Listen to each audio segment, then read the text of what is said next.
Hei ja tervetuloa seuraamaan Suomen Marfan-yhdistyksen järjestämää luentoa geneettisistä aortta- ja sidekudossairauksista, eli esimerkiksi Marfanin oireyhtymästä ja sen kaltaisista sairauksista, niiden kuntoutuksesta ja niiden toimintakyvyn tukemisesta. Mun nimi on Iida Korpela ja mä oon Marfan-yhdistyksen puheenjohtaja. Ja tänään meille luennoi Hanna Markkula, joka on fysioterapeutti, joka on hoitanut jonkun verran marfaanikkoja ja marfaanin kaltaisia oireyhtymiä sairastavia henkilöitä ja perehtynyt paljonkin niihin liittyvään tutkimukseen.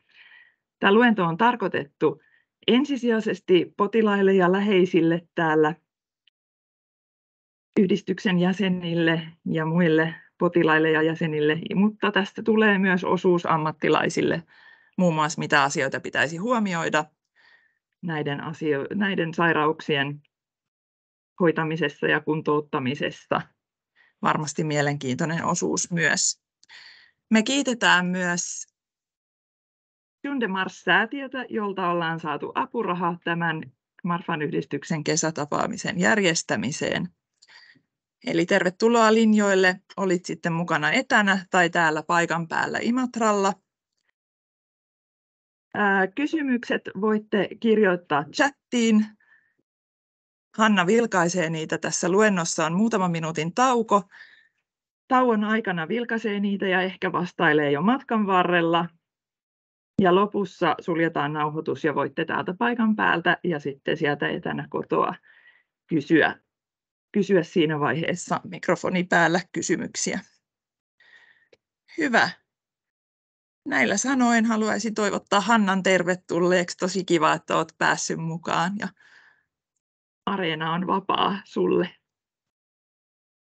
Kiitoksia, kun sain tulla tänne etänä tapaamaan teitä, eli terveiset täältä kesäisestä Pirkanmaasta tai Pirkanmaalta. Ja tuossa Iida jo kertokin mun luennon otsikon, ei sitten sen enempää, mutta vielä se, että koko tämä luentomateriaali sitten tulee sinne Marfan-yhdistyksen sivuille PDF-nä, eli sitä voitte sitten sieltä dioina, kunhan se Iida sen sinne saa. Eli ei hätää, vaikka ette muistaisi puoliakaan, mitä puhun, niin voi tarkistaa sitten dioista, kun ne sinne ladataan. Ja tosiaan tässä olen minä, että jos tulee mitä tahansa kysyttävää tai on joku, jolla on jo diagnoosi tai ei diagnoosia, niin mä mielellään autan, eli sähköpostia saa laittaa. Ja tällä hetkellä en pysty ottamaan ihan niin kuin uusia potilaita, kuntoutujia, mutta mä tiedän aika paljon sitten Suomesta henkilöitä, jotka sitten osaa auttaa sitten teikäläisiä tai sitten osaan myös konsultoida, eli saa laittaa sähköpostia ihan rohkeasti. Tänään käydään seuraavia asioita ihan lyhyesti.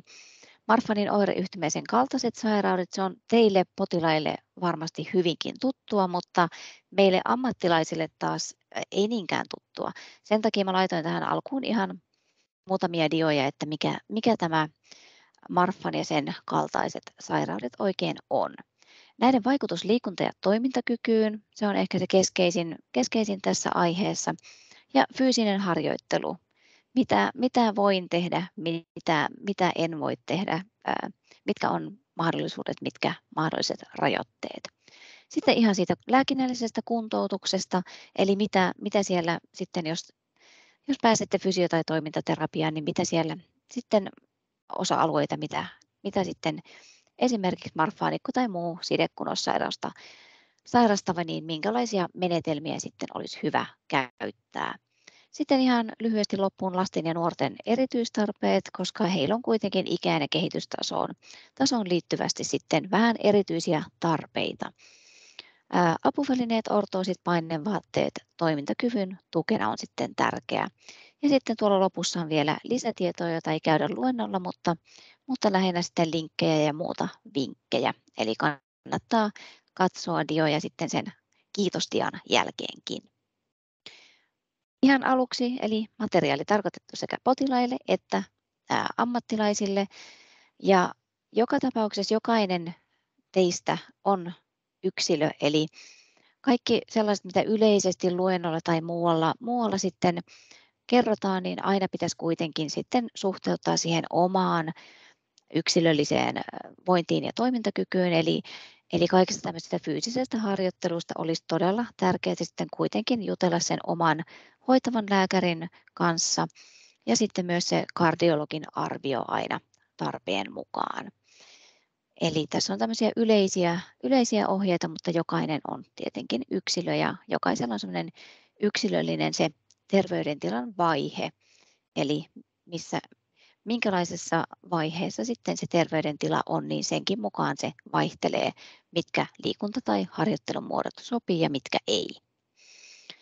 Kysykää rohkeasti, eli haastakaa, miettikää, pohtikaa, eli laittakaa chattiin ja kyselkää. Ja jos tulee luennon jälkeenkin jotain mieleen, niin laittakaa sähköpostia. Eli on olemassa vain hyviä ja erinomaisia kysymyksiä.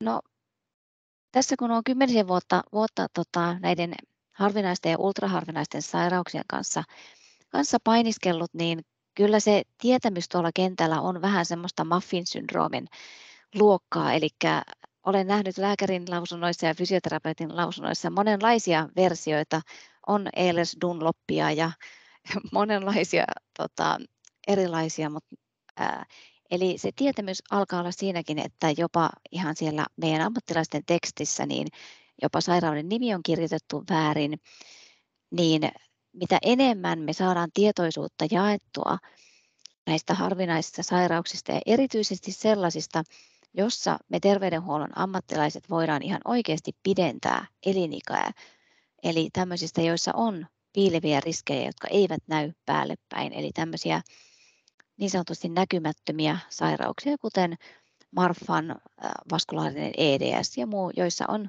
kuitenkin hengenvaarallisia komplikaatioriskejä, jos ei seurata sitä tilannetta.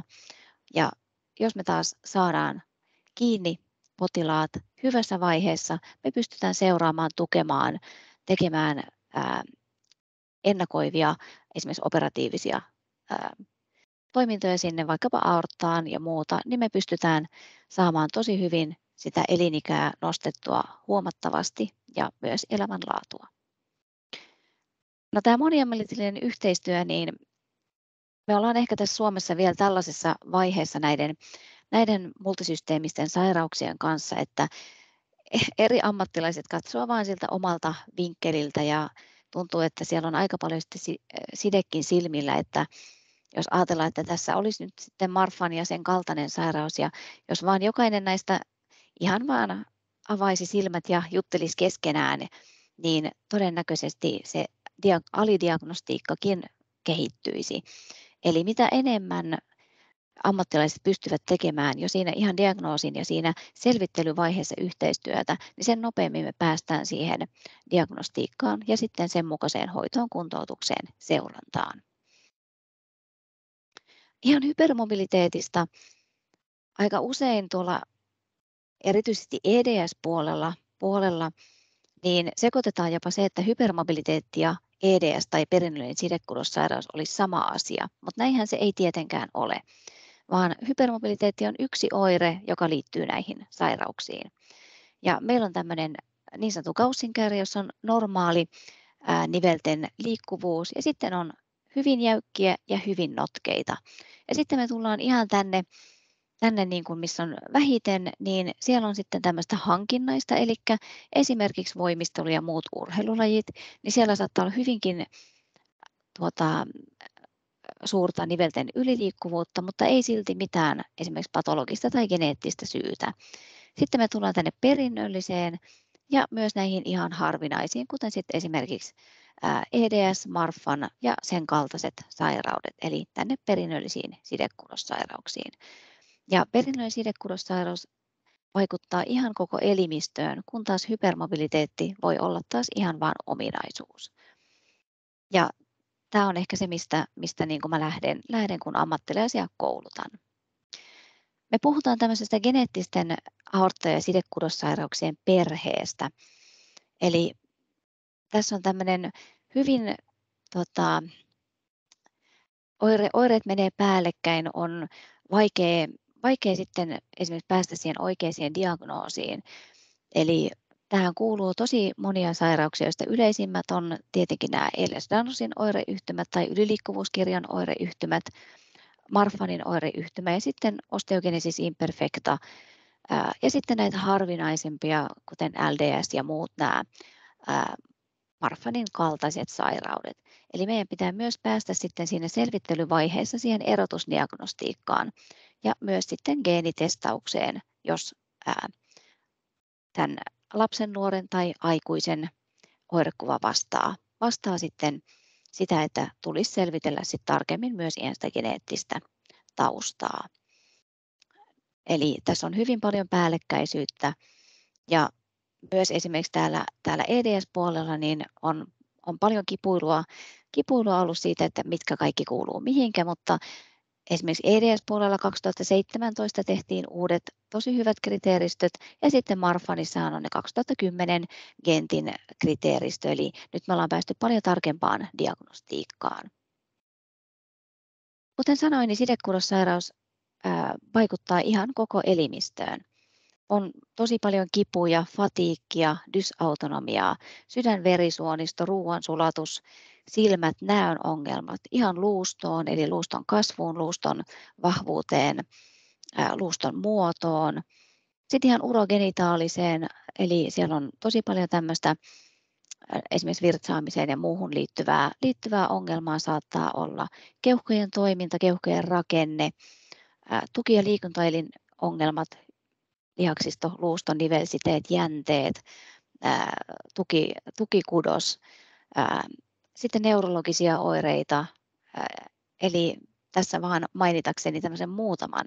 Eli tämä on ihan koko elimistön sairaus, nämä kaikki vaikuttaa sitten eri lailla.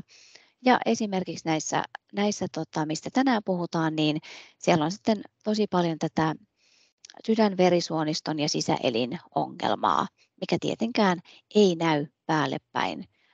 Ihminen saattaa näyttää täysin terveeltä, olla vaikka huippu-urheilija ja sieltä sitten löytyykin vaikka tosi sitten hauras verisuonisto.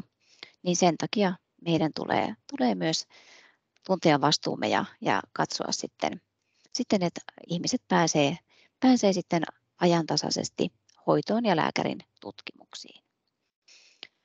Aika tyypillistä näille sidekudossairauksille on se, että esimerkiksi nivelten yliliikkuvuus on niin suurta, että proprioseptisesti eli asentotunnollisesti, tässä on mun yksi, hän muistaakseni on EDS-potilas, niin hän ei hahmota, että hänen toinen jalka sojottaa taakse ja toinen eteenpäin, niin siinä on aika haastavaa sitten esimerkiksi kun hän kääntyy, niin saattaa jäädä jalat tähän asentoon ja hän sitten kompuroi.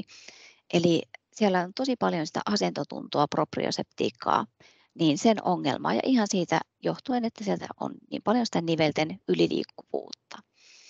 Myös sitten siellä lääkärin vastaanotolla tai fysioterapeutin vastaanotolla tyrmätään tämmöiseen ongelmaan, että ikään kuin kaikki perustestaukset on hyvä. Röntgenkuvissa ei näy mitään, ehkä magneettikuvissakaan ei näy mitään ja silti on todella voimakkaitakin oireita. Eli tässä meidän täytyisi sitten tutkia ja nähdä vähän pintaa syvemmälle ja kuunnella ennemminkin sitä meidän kuntoutujaa kuin se, että tämmöiset peruslabrat on ihan ok. Tai sinähän näytät ihan terveeltä ja liikut hyvin, olet tuommoinen ikään kuin terveen näköinen nuori ihminen. Koska huomioitavaa on se, että esimerkiksi marfaania sairastavat ei ole niitä tyypillisiä marfaanikon piirteitä tai vaikka sitä vaskulaarista EDS sairastavilla. Ei ole niitä tyypillisiä esimerkiksi kasvonpiirteitä tai ei ole tyypillisesti pitkiä, vaan siellä on tämmöisiä henkilöitä, jotka on vaikea sitten päältä päin erottaa, että onkin tämä geneettinen sairaus. Tämmöisiä yleisiä asioita, mihin törmätään, niin tosiaan sidekudos ei siis kestä rasitusta samoin kuin terve. Se ei myöskään parane normaalisti eikä muutenkaan käyttäydy normaalisti. Ja sidekudosta on ihan kaikkialla meidän elimistössä. Se tukee kaikkia kudoksia, elintoimintoja, niin koko elimistön toiminta on siis jollain tavalla poikkeavaa. Eli se vaikuttaa oikeastaan ihan kaikkeen, mitä meidän elimistössä on. Huomattavaa on myös se, että oirekuva ja toimintakyky vaihtelee huomattavasti yksilöiden välillä ja myös ihan tämän yksilön välillä päivittäin, tunneittain, vuosittain ja myös perheen sisällä. Eli voi olla ikään kuin sama geenimutaatio ja muutenkin sama geeniperimä, mutta onkin hyvin erilainen oirekuva, vaikka äidillä hyvin lievä Marfan ja sitten saakin lapsen, jolla on hyvin vaikea oirekuva.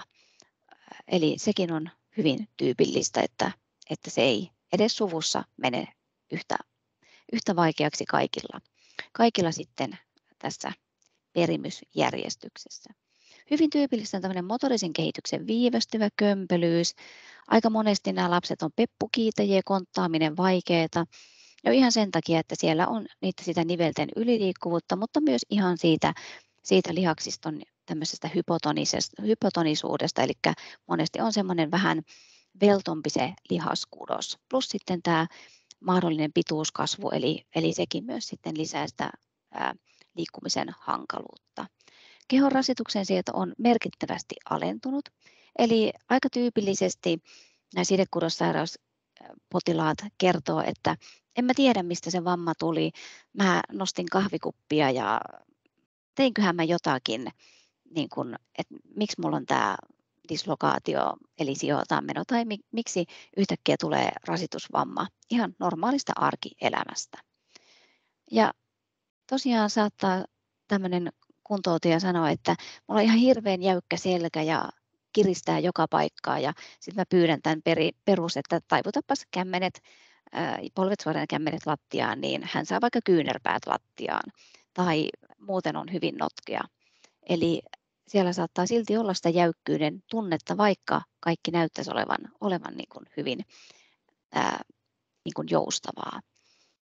Tosi paljon erilaisia kipuja, akuuttia, pitkittynyttä, tämmöistä neuropaattista kipua, kipuherkistymistä ja tämmöistä viivästynyttä kipuvastetta. Eli sen rasituksen jälkeen tuleekin vaikka päivän 2 päästä se kipu, eli tuntuisi, että nyt tuntuu hyvältä just sen fysioterapian tai harjoitteen jälkeen.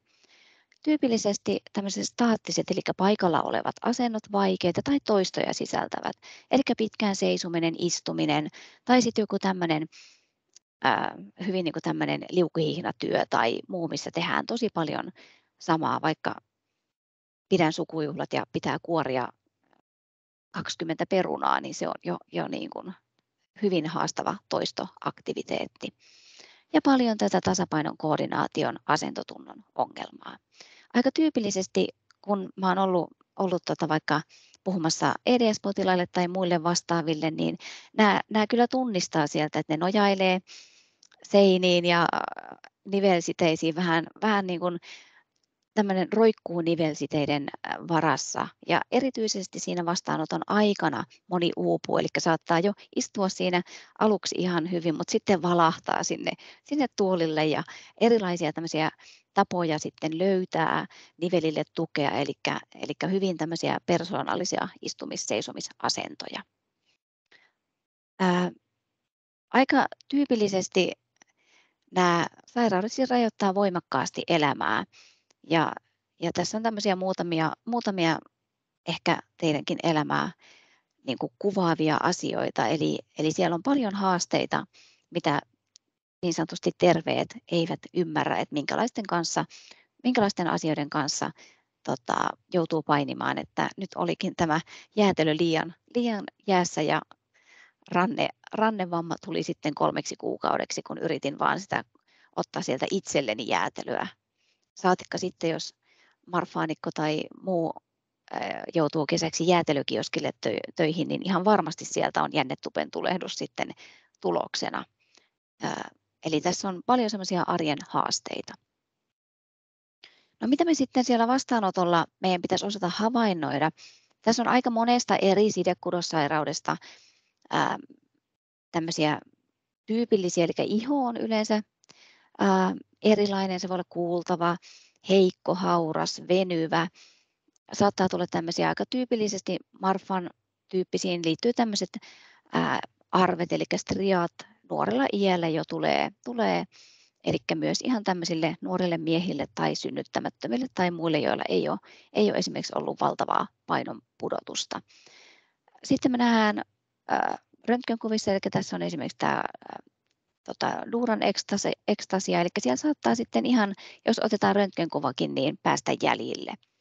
Erilaiset rintakehän epämuodostumat, tässä on kuopparinta, mutta myös tämmöinen kananrinta, eli tavallaan se, että tämä rintalasta onkin tämmöinen koholla oleva, niin kannattaa ihan katsoa ilman paitaa, että miltä se rintakehä näyttää. Miltä näyttää verisuonisto tässä dekolteen alueella, eli vaskulaarisen EDS:n tunnistaa aika hyvin, kun katsoo, näkyykö sieltä verisuonia läpi, mutta muillakin voi olla hyvin tämmöinen läpikuultava iho, vaikka ei olisi sit vaskulaaristakaan EDS:ää.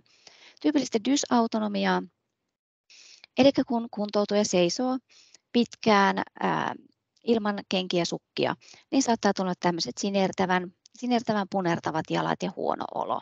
Eli dysautonomia on hyvin tyypillistä. Kannattaa aina katsoa ilman kenkiä ja sukkia. Tässä on näitä erilaisia istuma-asentoja, eli hyvinkin persoonallisia tämmöisiä tapoja, millä sitten esimerkiksi sidekudossairaasta löytää semmoisen asennon, missä jaksaa istua. Mä katson aina myös kuntoutujan suuhun, eli minkälainen hampaisto, onko korkea, kapea kitalaki. Tässä on aika tyypillinen tämmöinen Marfan tai myös ihan hypermobiili EDS, niin heillä saattaa olla tämmöinen Marfan habitus, eli siellä saattaa olla myös ilman ihan sitä Marfan geenivirhettä tämän tyyppinen hampaisto. Eli yleensä katson aina sen myös kielen ja sinne kitapurjeeseen, että onko vaikka kaksijakoinen, onko kielen jännettä vai ei. Semmoisia, mitä lääkärit yleensä katsoo, mutta mä mielellään katson näitä. Mustelmia tulee out of nowhere. Ja sitten tämmöiset tyypilliset seisoma-asennot on vähän niin kuin tämmöinen, tämä voisi olla ihan nykynuorikin, mutta lähinnä aika lailla sitten näiden sidekudossairaudet roikutaan nivelsiteiden varassa. Ja tämähän ei kuitenkaan sitten tee kauhean hyvää ihan sille ryhdille ja nivelille, eli tulee paljon kuormitusta. Sitten kun siellä alkaa vaikuttaa siltä, että nyt tässä olisikin jotain, niin milloin viimeistään sen sidekudossairauden epäilyn tulisi herätä. Eli meidän täytyisi tuntea ne tunnusmerkit, eli ne symptoms ja signs, mitä näissä on. Eli tästä tämmöisestä sanapilvestä niin näette, että tämä on aika laaja, mitä pitää osata katsoa. Eli ei vaan sinne nivelistöön tai siihen, onko tämä ihminen pitkä tai onko näön ongelmaa, vaan siellä on tosi paljon sellaista asiaa, mitä meidän pitää osata tietää ihan limakalvoista niin kuin arvenmuodostuksesta lähtien. Ja myös ihan se arjessa pärjääminen, fatiikki, rasitus, intoleranssi. Mutta tämän tyyppisiä meidän pitäisi osata ammattilaisena katsoa. Myös ihan lääkeherkkyydet on tämmöinen tyypillinen, tai vaikkapa ihan runsaat kuukautiset, eli tämmöinen vuototaipumus, niin monesti sieltä jo saadaan sitten kiinni naispuolisia. No mikä sitten tämä Marfanin oireyhtymä? Mä en käy sitä kauhean tarkasti, mutta lähinnä sitten kun tämä ladataan sinne teidän sivuille, niin sieltä voi sitten vaikka uusi jäsen tai voitte antaa sille teidän terveyskeskuslääkärille, että hei, täällä on perustietoa tai ihan vaikka omaiselle läheiselle. Tässä on niin sanotusti tämmöinen aika tyypillinen Marfan habitus. Varmaan tiedättekin, tämä on Isaiah Austin, entinen NBA-pelaaja, joka sitten saa kyllä Kiinassa jatkaa uraa, mutta että hänellä kävi juuri niin, että siellä NBA:ssä sitten ennen siellä lääkärin tarkastuksessa sitten kävi ilmi tämä Marfan geenimutaatio. Mutta tämmöinen on aika semmoinen tyypillinen, mitä me terveydenhuollon ammattilaiset ajatellaan, että marfaanikko on. Tosiaan ei välttämättä ole, voi olla vaikkapa minun pituinen, olen alle 160 senttinen, mutta että viimeistään nyt tämmöisestä pitäisi tunnistaa. Urheilulajeissa aika paljon yliedustettuna tietenkin koripallo, lentopallo, uinti, muut tämmöiset, joissa on hyötyä siitä, että sulla on pitkät raajat, olet pitkä. Eli sieltä löytyy tosi paljon ja myös isot kädet on lentopallossa erittäin tärkeitä. Sieltä on löytynyt yliedustus sitten sidekudossairauksia ja erityisesti niin kuin Marfan habituksen omaavia.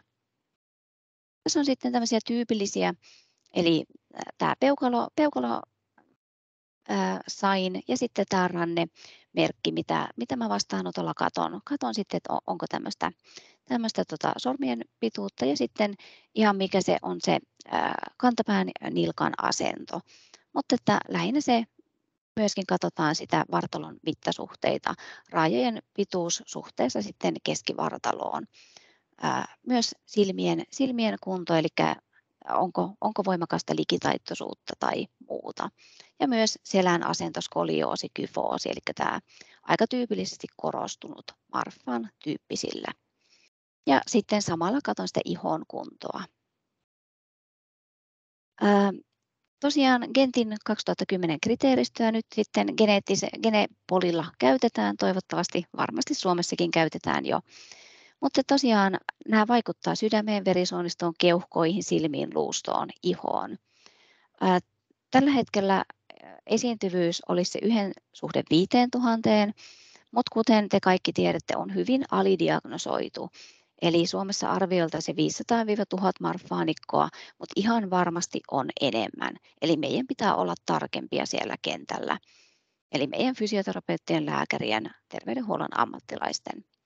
Me ei tunneta parannuskeinoa, mutta kuntoutuksella voidaan auttaa ja varhaisella seurannalla todella paljon ja pidentää elinikää ihan merkittävästi. Eli elinikähän on pidentynyt koko ajan ihan huimasti nyt sitten seurannan ja myöskin tämmöisen operatiivisten tai kirurgian kehittyessä, myös lääkityksen kehittyessä. Ja tuolta voitte lukea sitten lisätietoa suomeksi Marfanista, varmasti teille tuttu, mutta ei meille terveydenhuollon ammattilaisille.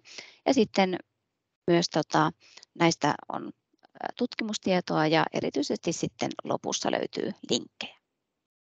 Mutta sitä, mitä on sellaiset yleisimmät kliininen kuvaoireet, niin lähes kaikilla on sitten pitkät kapeat sormet, kasvu kiihtyy siinä 5 vuoden aikana, mutta ei kaikilla.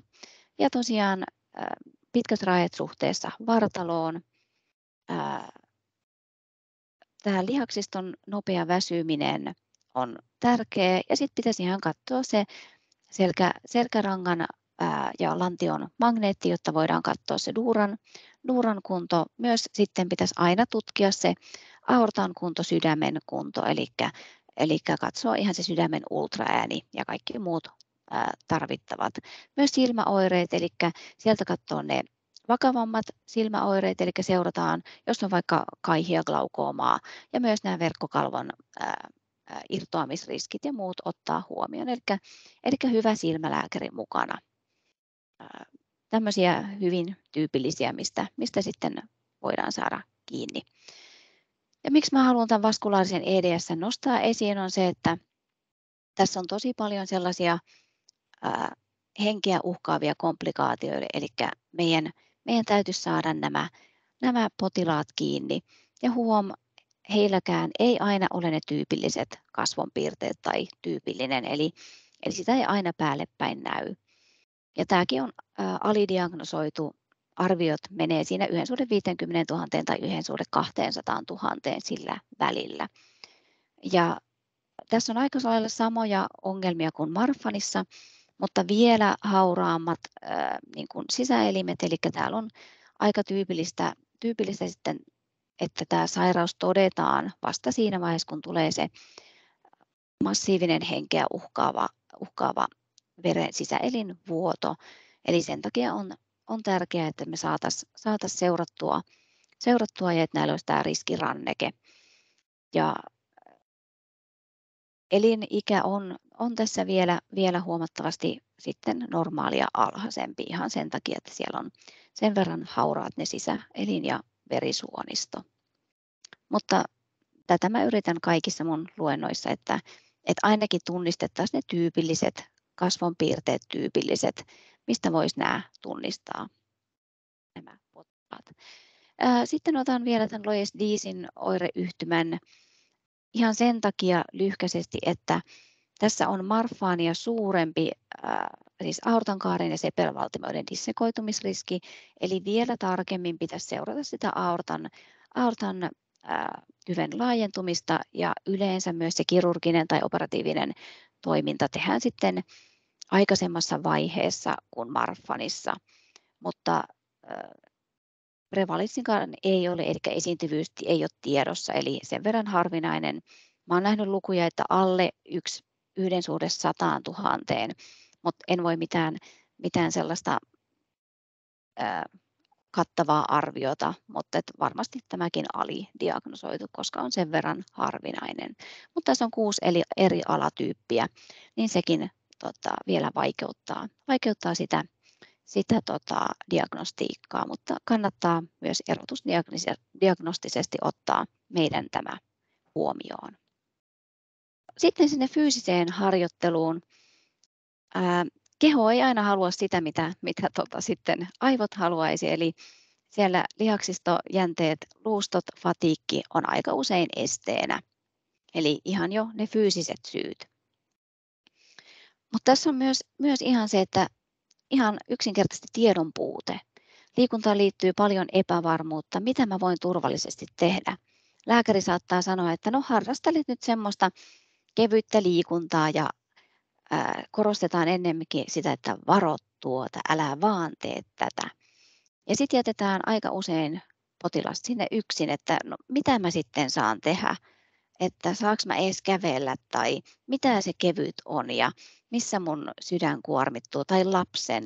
Eli meidän pitäisi oikeasti mun mielestä, jos mä saisin päättää, niin joka ikinen marfaanikko tai vastaavia sairastava lapsi, nuori, aikuinen, niin tulisi saada fysiotoimintaterapiaa niin, että siinä olisi se semmoinen liikunnan ohjaus jo ihan siitä asti, kun sen diagnoosin saa. Eli mitä voin tehdä, miten mä voin harjoitella, miten mun keho toimii, koska tässä joutuu tasapainottelemaan sen välillä, että sydänterveyteen ja muuhun yleiseen terveyteen liikkuminen on hyväksi. Ja sitten tässä on tiettyjä rajoituksia, mitä et voi tehdä tai yksilöllisesti. Eli oirekuva on tosi vaihteleva niin, että siellä on osa, joilla liikkuminen olisikin sitten turvallisempaa kuin sitten toisella. Joten meidän pitäisi sen takia seurata ja opastaa potilaita ihan sitä alkuvaiheesta. Ihan sitten myös tämä tämmöinen fyysinen jaksaminen, lihaksiston väsyminen ja niillä henkilöillä, joilla on tosiaan se pituuskasvu, eli on huomattavan pitkiä, niin myös ihan se vipuvarsien pituus rajoittaa ja tekee liikkeestä kömpelömpää. Kaikista liikuntaharrastuksen ja muun aloittamisesta tulee kuitenkin aina keskustella sen hoitavan lääkärin kanssa ja tulee olla joka tapauksessa se kardiologin arvio. Kuten te kaikki potilaat tiedätte, niin on tullut uutta tietoa nyt viime vuosina, että yksilöllisesti on näistä sykerajoista ja muista ehkä voitu vähän joustaa ja ottaa vähän raskaampaakin liikuntaa, mutta siitä on lähinnä hyvin vähän tutkimustietoa ja enemmän ehkä hiirikokeita. Et me tarvitaan ehkä niitä niin sanotusti ihan ihmisillä niin kuin turvallisesti seurattuna, että miten sitten yleisesti voi liikuntaohjeita antaa. Joten tässä luennossa pitäydyn kuitenkin vielä niissä virallisissa ohjeissa.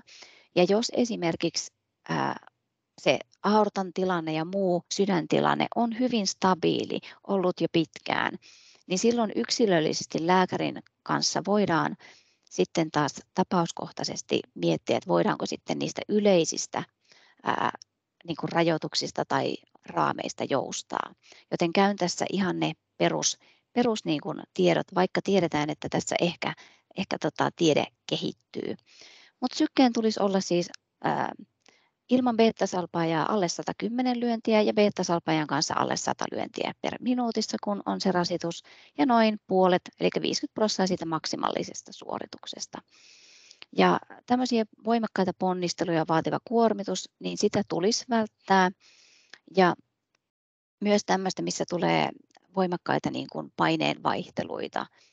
Mutta lähinnä ihan oli se sitten Marfan tai VEDS tai mikä tahansa muu rinnakkais- tai tämän perheen sairaus, niin aina tulee huomioida se sidekudoksen hauraus, nivelten yliliikkuvuus ja sitten mahdolliset muutokset selkärangan alarajojen luisissa rakenteissa.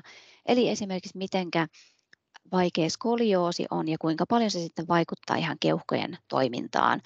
Nyt esimerkiksi kanarinta, kuopparinta, niin on huomattu, että se ei vaikuta ehkä niin paljon kuin aiemmin ajateltiin, mutta sitten taas siellä voi olla se skolioosi, joka sitten vaikuttaa keuhkojen toimintaan tai ylipäätänsä se luiden pituuskasvu tai sitten ihan se keuhkokudoksen heikkous, jos katsotaan sitten vaikka vaskulaarista EDS. Dynaaminen matalatehoinen harjoittelu on siis suositeltava ja dynaaminen tarkoittaa sitä, että siinä ei ole paikallaan pysyviä, vaan tehdään niin kuin esimerkiksi kävely on dynaamista ja vaikka tämmöinen muodikas keskivartaloharjoittelu lankutus, niin se on taas staattista ja sitä tulisi välttää. Eli tämmöinen niin kuin pitkään paikallaan pysyvä tai muu tämmöinen esimerkiksi painonnosto, jossa joudutaan sitten pitkään vaikka pitämään kädet tuolla pään yläpuolella. Korkeatehoinen harjoittelu, sitä tulisi välttää. Ja arki- ja hyötyliikunta, mä oon kuullut hyvän termin, tämmöinen hyödytön liikunta, musta on älyttömän hyvä. Eli niin sanotusti semmoinen ei-kilpaurheilu, siis hyödytön liikuntahan on ihan mahtavaa. Eli se, minkälaisesta nautit, minkälaisia kokemuksia saat vaikka siellä sauvakävelyllä tai joku tykkää golfata, joku tykkää pyöräillä. Eli se, mistä itse pidät, tai ihan puutarhanhoito, jollekin hyödytöntä, mukavaa liikuntaa on jopa imurointi. että ihan tämmöiset arjen aktiivisuudetkin auttaa sinne sydän- ja verenkiertoon. Tärkeintä olisi löytää se oma tapa ja oma laji harrastaa liikuntaa, mistä saa iloa ja onnistumisen kokemuksia, oli sitten lapsi, nuori tai aikuinen tai ihan vaikkapa sitten iäkäs. Tämmöinen kilpaurheilukontaktilajit, niin se yleensä ei sitten valitettavasti sovellu. Ja myös tämmöiset, missä on yhteentörmäysriskiä tai muita kontaktia, eli jalkapallo, rugby, koripallo, kamppailulajit, tämän tyyppiset. Ja sitten esimerkiksi tämmöiset sukeltaminen, laskuvarjohyppy, niin ne on ihan kiellettyjä, koska siellä tulee paljon tämmöisiä paineen vaihteluita, erityisesti sukeltamisessa. Ja lisää tietoa saa sitten täältä Marfan säätiön, jos englanti sujuu, ja myös sitten ihan tuolta Marfan yhdistyksen sivuilta, mutta ne varmaan päivittyy tässä vuosien varrella toivottavasti. Mä en tiedä, onko teille tuttu tämä Borgin asteikko, mutta tämä on tämmöinen liikunnan rasittavuuden arvioinen asteikko, mikä on mun mielestä tosi hyvä. Varsinkin silloin, jos on beta-salpaja käytössä, niin ne sykerajat ei välttämättä olekaan niin hyvä. Eli tässä vielä ne suositukset menee siihen, että marfaanikolle se suositeltu olisi tässä 10-13 välillä, missä pitäisi pystyä puhumaan puuskuttamatta. Ja sitten yksilöllisesti voidaan harkita sitten näiden ylimenevää, mutta tosiaan tällä voidaan niin kuin arvioida paremmin kuin ehkä sillä sykemittarilla, koska beta-salpeja vaikuttaa kuitenkin aika voimakkaasti tai muut lääkitykset sitten siihen sydämen sykkeen nousuun. Mutta tätä ehkä voisi käyttää ihan siellä oma ohjannassa ja vaikka fysioterapiassa apuna. Tässä on sitten vielä tämä 2007 vuoden, ei ole vielä uudempaa taulukkoa, mutta mitä sitten on nämä niin kuin vielä viralliset rajat, jos haluaa katsoa sitten tästä taulukosta, mitä äsken puhuin, niin tämä on vielä voimassa oleva suositus. No sitten jos me lähdetään ihan sinne kuntoutukseen, eli mitä sitten se niin sanottu lääkinnällinen kuntoutus voisi sisältää. Lääkinnällistä kuntoutusta on muun muassa kuntoutustutkimukset, kuntoutusneuvonta, erilaiset terapiat, eli fysiotoimintaterapia, psykoterapia, monenlaiset eri terapiamuodot. Sitten siihen kuuluu apuvälineet ja sopeutumisvalmennuskurssit. Sitten on tämä Kelan vaativa lääkinnällinen kuntoutus, jossa on tietyt kriteerit ja se pääkriteeri on se, että tämä sairaus tai vamma aiheuttaa huomattavia vaikeuksia arjen toiminnoissa, eli siellä arjen suorituksissa ja osallistumisessa omaan elämään. Ja myös sen kuntoutustarpeen tulee kestää vähintään vuoden ajan, eli siellä Kelan myöntämiskriteereissä on sitten ne tarkemmat ohjeet, ja tosiaan pitää myös olla sitten alle 65-vuotias ja muita tämmöisiä niin kuin kriteerejä, mutta sitten esimerkiksi kaupungin kunnan kautta voi saada sitten myös maksareita, palveluseteleitä sitten kuntoutukseen tai päästä sitten sinne oman kaupungin fysioterapiaan tai johonkin kuntoutusryhmiin. Mutta sitten jos on tämä Kelan vaativa lääkinnällinen kuntoutus, että tarvitaan ihan sitten sitä kuntoutusta, niin kuntoutussuunnitelma tulisi olla sitten laadittuna ja myös se hakemus. Eli suunnitelma laaditaan aina sitten kuntoutujan läheisen ja ammattilaisten yhteistyönä, mutta miksipä ei, vaikka itse maksat sen fysiotoimintaterapian tai muuta, niin siinäkin me tehdään kuitenkin se kuntoutussuunnitelma, mutta niin sanottu virallinen kuntoutussuunnitelma on siis oltava, jos haetaan Kelan vaativaa kuntoutusta tai muita etuuksia, mitä sitten tarvitaan. Yleensä kun marfaanikko tai muu vastaava tulee sinne mun vastaanotolle, niin he on jo aika usein tässä tilassa, eli täällä krooninen laaja-alainen kipu, toimintakyvyn ja elämänlaadun voimakas lasku. Ja mä taas olen sitä mieltä, että meidän pitäisi saada täällä jo ennen sitä, kun tulee näitä akuuttia vammaa, ylirasitusta, kipua, eli tämmöistä dominoefektiä, niin jossain täällä jo ennaltaehkäisevästi, ennen kuin tämä dominopalikat on jo ehtineet siellä kaatua siellä elämässä. Eli aika usein se menee sillä tavalla, että tulee niitä akuutteja vammoja, ylirasitusta, kaikki kasaantuu, tulee kipua, sitten lihaspasmia, lihakset menee kramppiin, lihas epätasapaino, ei pysty käyttämään kivun takia kunnolla. Huono parantuminen, asentotunto heikkenee. Sitten tulee tämmöisiä kompensatorisia, eli yritetään sitten jollain vähän erikoisella liikemallilla sitten kompensatorisesti, kun joku vaikka olkapää on kipeä.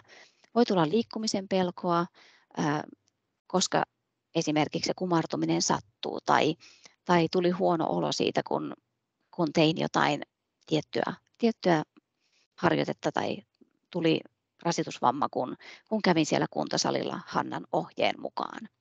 Eli meidän pitäisi saada kuntoutujat kiinni jo ennen kuin he ovat tässä tilassa, mutta aika usein tässä tilassa ne tulee sitten sinne mun vastaanotolle. No, miten me sitten lähdetään tutkimaan, niin tosi tarkka, on tämä sitten lääkäri, toimintaterapeutti tai fysioterapeutti, niin tosi perusteellinen anamneesi, eli potilaskuntoutuja kertoo, me ollaan ihan hiljaa, suljetaan suumme, eli kertoo, että minkälainen se sairaus on, katsotaan tutkimustuloksia, labroja, kuvantamistutkimuksia, kartoitetaan oireet, katsotaan liitännäissairaudet ja niiden hyvä hoito. Eli tässä on paljon liitännäissairauksia, esimerkiksi dysautonomia, POTS, tämän tyyppiset. Voi olla myös tämmöistä monenlaista suolistosairautta tai muuta siellä liitännäisenä, niiden hyvä hoito, tai vaikka se glaukooma tai muuta. Sitten ihan vaikutukset arjen toimintakykyyn, miten pärjää arjessa. Ja ihan tutkitaan kliinisesti siellä vastaanotolle, lääkäri tekee lääkärin tutkimuksen, me fysioterapeutit tehdään fysioterapeuttinen tutkiminen, toimintaterapeutit taas sitten tekee toimintaterapeuttisen tutkimisen, ja kaikki nämä pitäisi sitten nivoa yhteen kuntoutussuunnitelmaksi, josta sitten tulee tämä yksilöllinen oireenmukainen hoito ja kuntoutus. Niitä avainasioita on siis moniammatillisuus ja kokonaisvaltaisuus. Meidän täytyisi kaikkien pelata siihen yhteen pussiin, mikä tarkoittaa sitä, että keskiössä on se kuntoutuja. Eli tarkoittaa tämmöistä jaettua päätöksentekoa, missä on tämmöinen ihmislähtöinen, että mikä juuri sinua tällä hetkellä auttaisi eniten. Miten me voisimme yhdessä auttaa sinua pärjäämään omassa arjessa. Ja siellä sitten tärkeää on se tiedon antaminen sairaudesta ja myös tiedon ottaminen vastaan. Eli yleensä nämä kuntoutujat valitettavasti saattaa tietää enemmän kuin me ammattilaiset, eli meidän pitää myös ottaa vastaan sitä tietoa, mitä he kertoo omasta toimintakyvystään, mutta ihan yleisesti heidän sairaudestaan. Eli mä opin ainakin eniten juuri niiltä kuntoutujilta, varsinkin mitä harvinaisempi sairaus kyseessä. Tämä ICF-luokitus tarkoittaa sitä, että laaja-alaisesti katsotaan arjessa pärjäämistä, miten ympäristö rajoittaa, miten kehon rakenteet, toiminnat rajoittaa, miten tämä fyysinen, psyykkinen, sosiaalinen osallistuminen on mahdollista ja miten ihan ympäristön asenteet vaikuttaa, miten pärjää koulussa, päiväkodissa, työelämässä tai ihan siellä huonompikuntoiset mun potilaat on ihan täysin vuodepotilaita. Mä hoidan paljon tämmöisiä myös vaikeita ME/CFS-potilaita, jotka on sitten ihan täysin avustettavia vuodepotilaita, niin heillä on sitten taas ihan eri tarpeet kuin sitten vaikka työssä käyvällä sitten muuta sairautta sairastavalla tai vastaavaa. Eli pitäisi olla sellaiset realistiset tavoitteet laajasti sieltä kuntoutujan arjesta. Eli ihan tämmöiset, että miten saadaan sinne arkeen tukea. Ja ihan sen kuntoutujan ja meidän ammattilaisten pitäisi se maltti on valtti ja tuloksia tulee tosi hitaasti. Ja näissä geneettisissä aortta- ja sidekudossairauksissa on tärkeää myös se pre- ja postoperatiivinen, eli ennen leikkausta ja leikkauksen jälkeinen hoito ja kuntoutus. Eli oli se sitten nivelten korjaaminen tai sisäelinkirurgia, silmän korjaamisoperaatio, niin me tarvitaan aika paljon sitä, että miten valmistellaan leikkaukseen, miten sen jälkeen toipuminen. Eli nämä on tosi tärkeitä ja myös se, miten huomioida ne leikkauskomplikaatiot. Eli mä yleensä ohjeistan sitten aina sinne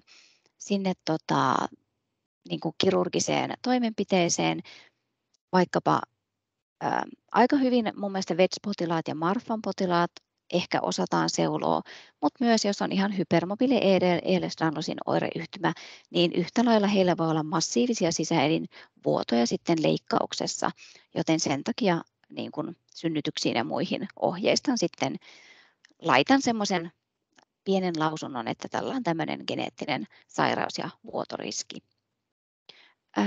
Tärkeää on se potilaan kokemustieto, näyttöön perustuva tieto ja sitten ihan se mitä mä kliinisesti tutkimalla huomaan ja se ammattilaisten kokemustieto ja siitä tulee jostakin keskiosasta tai sitten se voi olla täällä enemmän potilaan puolella, mutta jonkinlainen tämmöinen optimaalinen päätöksenteko, mistä me lähdetään liikkeelle.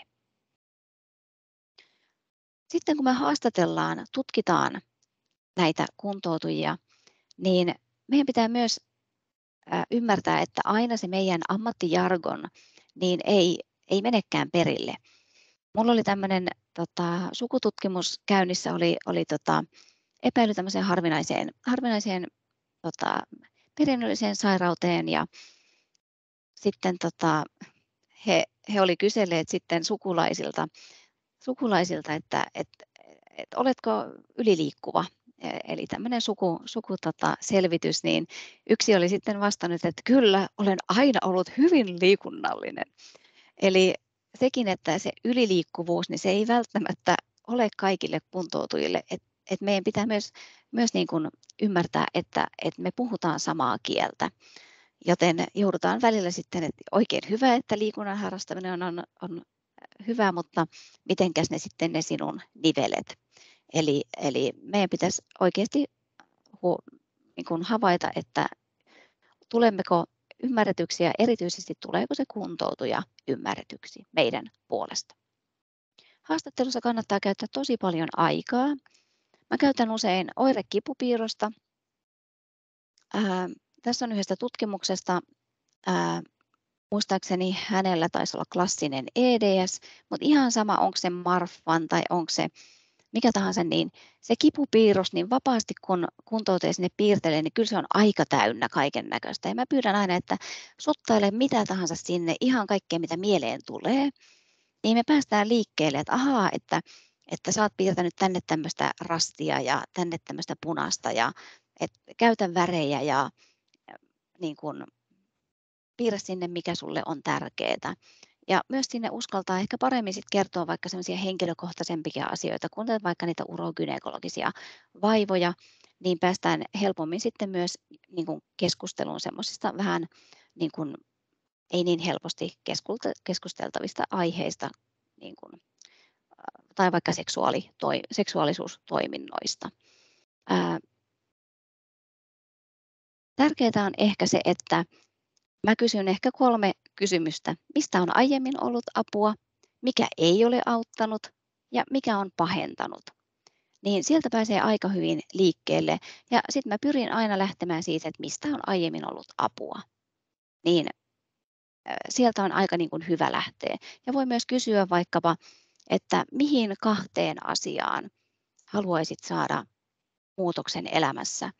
Ja esimerkiksi lapselta niin voisi kysyä tämmöinen tosi hyvä pediatri, niin hän kertoo, että hän kysyy aina, että jos olisin taikuri, niin minkä asian haluaisit, että taikoisin pois sun elämästä?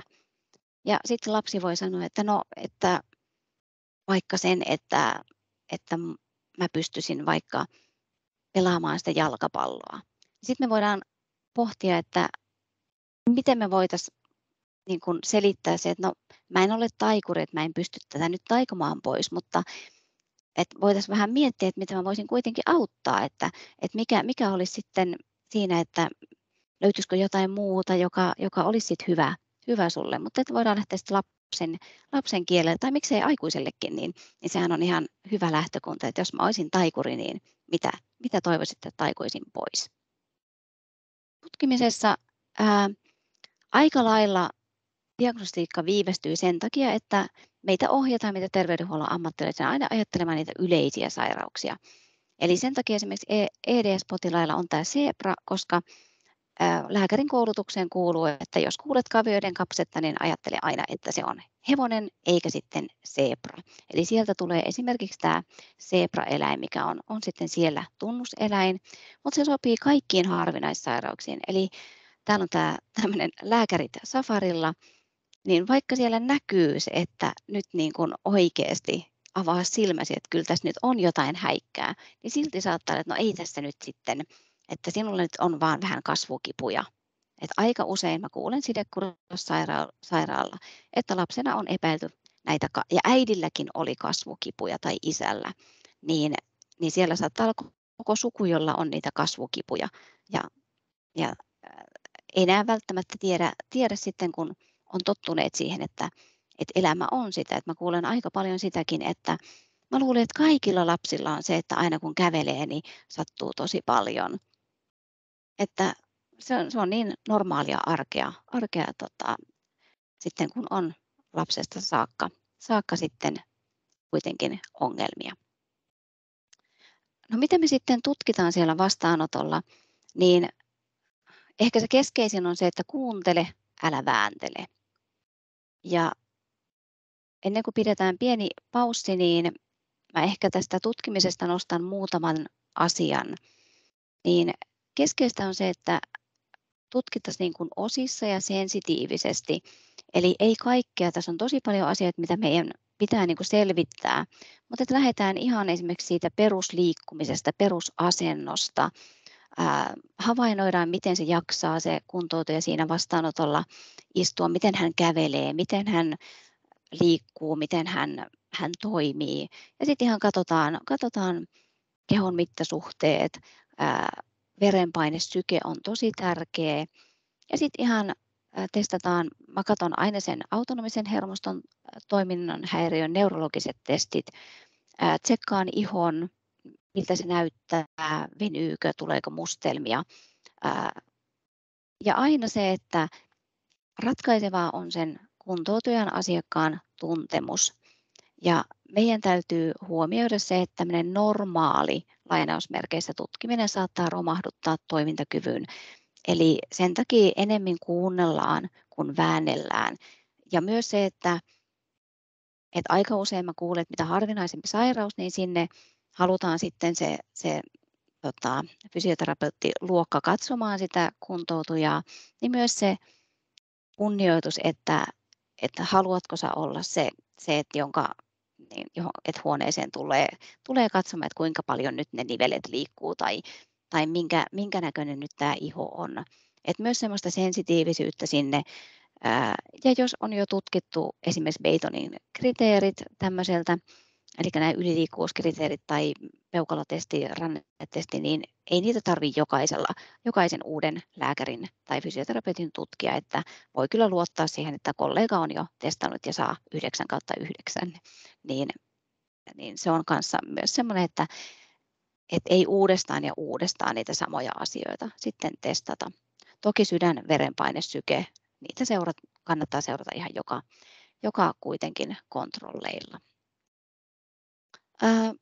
Mä voisin tässä vaiheessa, ennen kuin lähdetään kuntoutuksen progressioon, niin voitaisiin pitää tämmöinen pieni olisiko semmoinen 10 minuutin pikkuinen jalottelutauko, voitte käydä juomassa tai muuta, niin jos me jatkettaisiin tuossa noin 5:11, niin sopiiko semmoinen teille sinne päähän?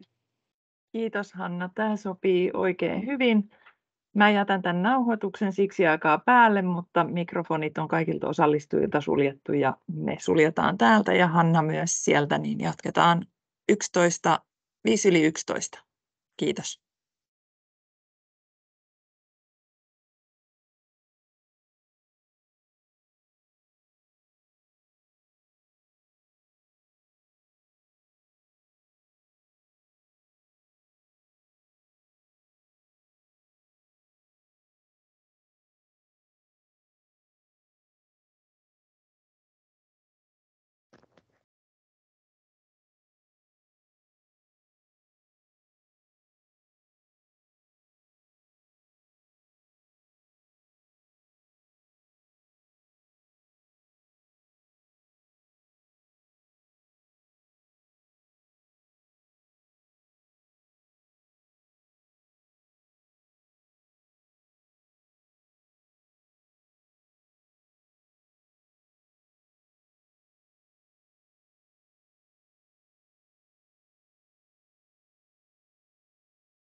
No niin, tervetuloa takaisin tauolta kaikki täällä paikalla olijat ja nauhoitetta kuuntelevat tai tallennetta kuuntelevat ja etäosallistujat.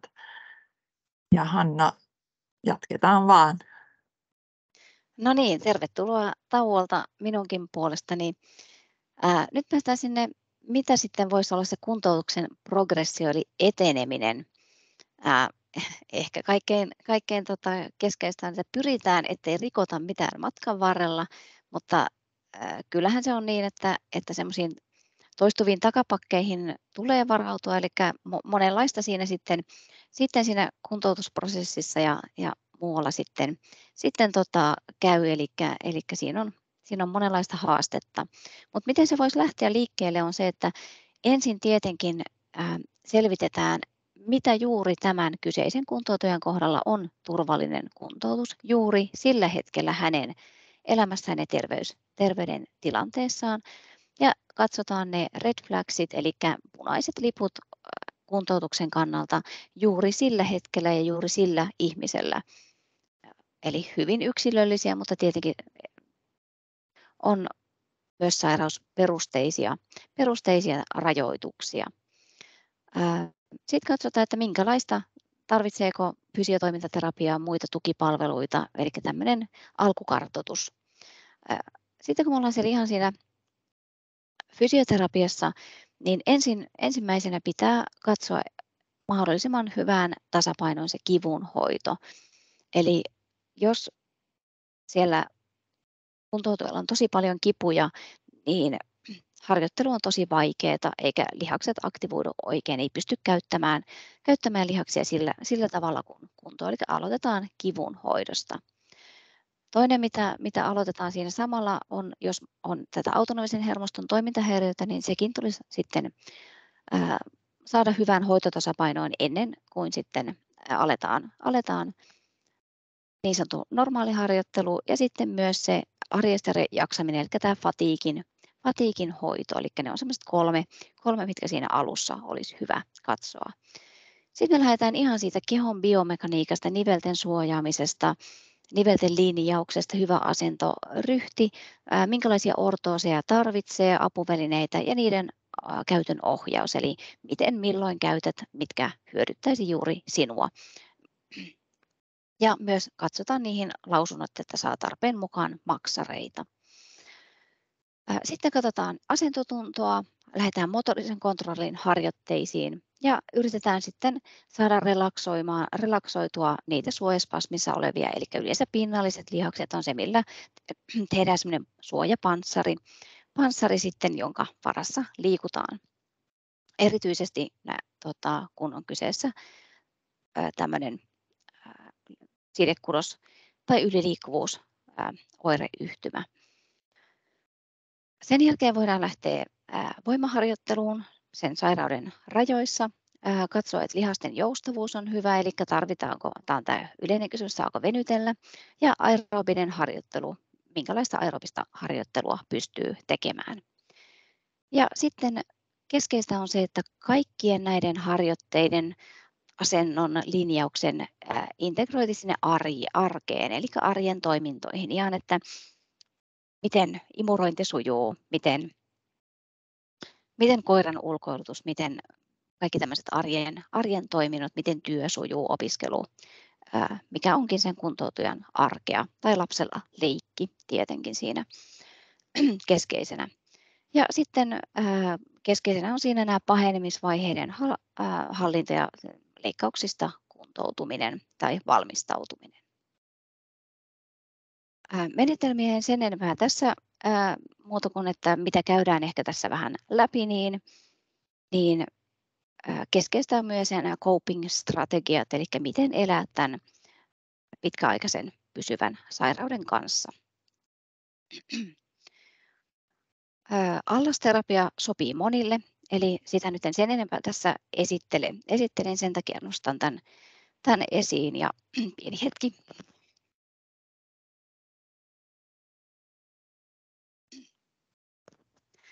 Noin, toivottavasti pieni karva kurkusta, niin niin pois. Mutta joka tapauksessa tässä on paljon eri asioita, mitä meidän tulee ottaa huomioon menetelmissä. No, manuaalisessa terapiassa tietenkin pitää huomioida se kudosten hauraus, ihon hauraus. Eli siellä on herkistynyttä kipujärjestelmää, myös nivelten yliliikkuvuutta, eli manuaalisessakin terapiassa meidän pitää huomioida, että nivelet on hyvässä asennossa ihan jo esimerkiksi siinä hoitopöydällä maatessa, jos on vaikka hyvin yliliikkuva kaularanka, niin pitää katsoa, että se kaularanka on varmasti hyvässä asennossa. Ja sitten esimerkiksi käsittelyssä niin se mustelmataipumus on tosi tärkeä ja ihon muu hauraus. Katsottava, että pystytäänkö sitten tekemään manuaalista käsittelyä. Semmoisia tekniikoita, mitä sitten on erilaiset kivunhoitotekniikat, eli pehmytkudokset tarkoittaa lihakset ja faskiat on näitä lihaskalvoja.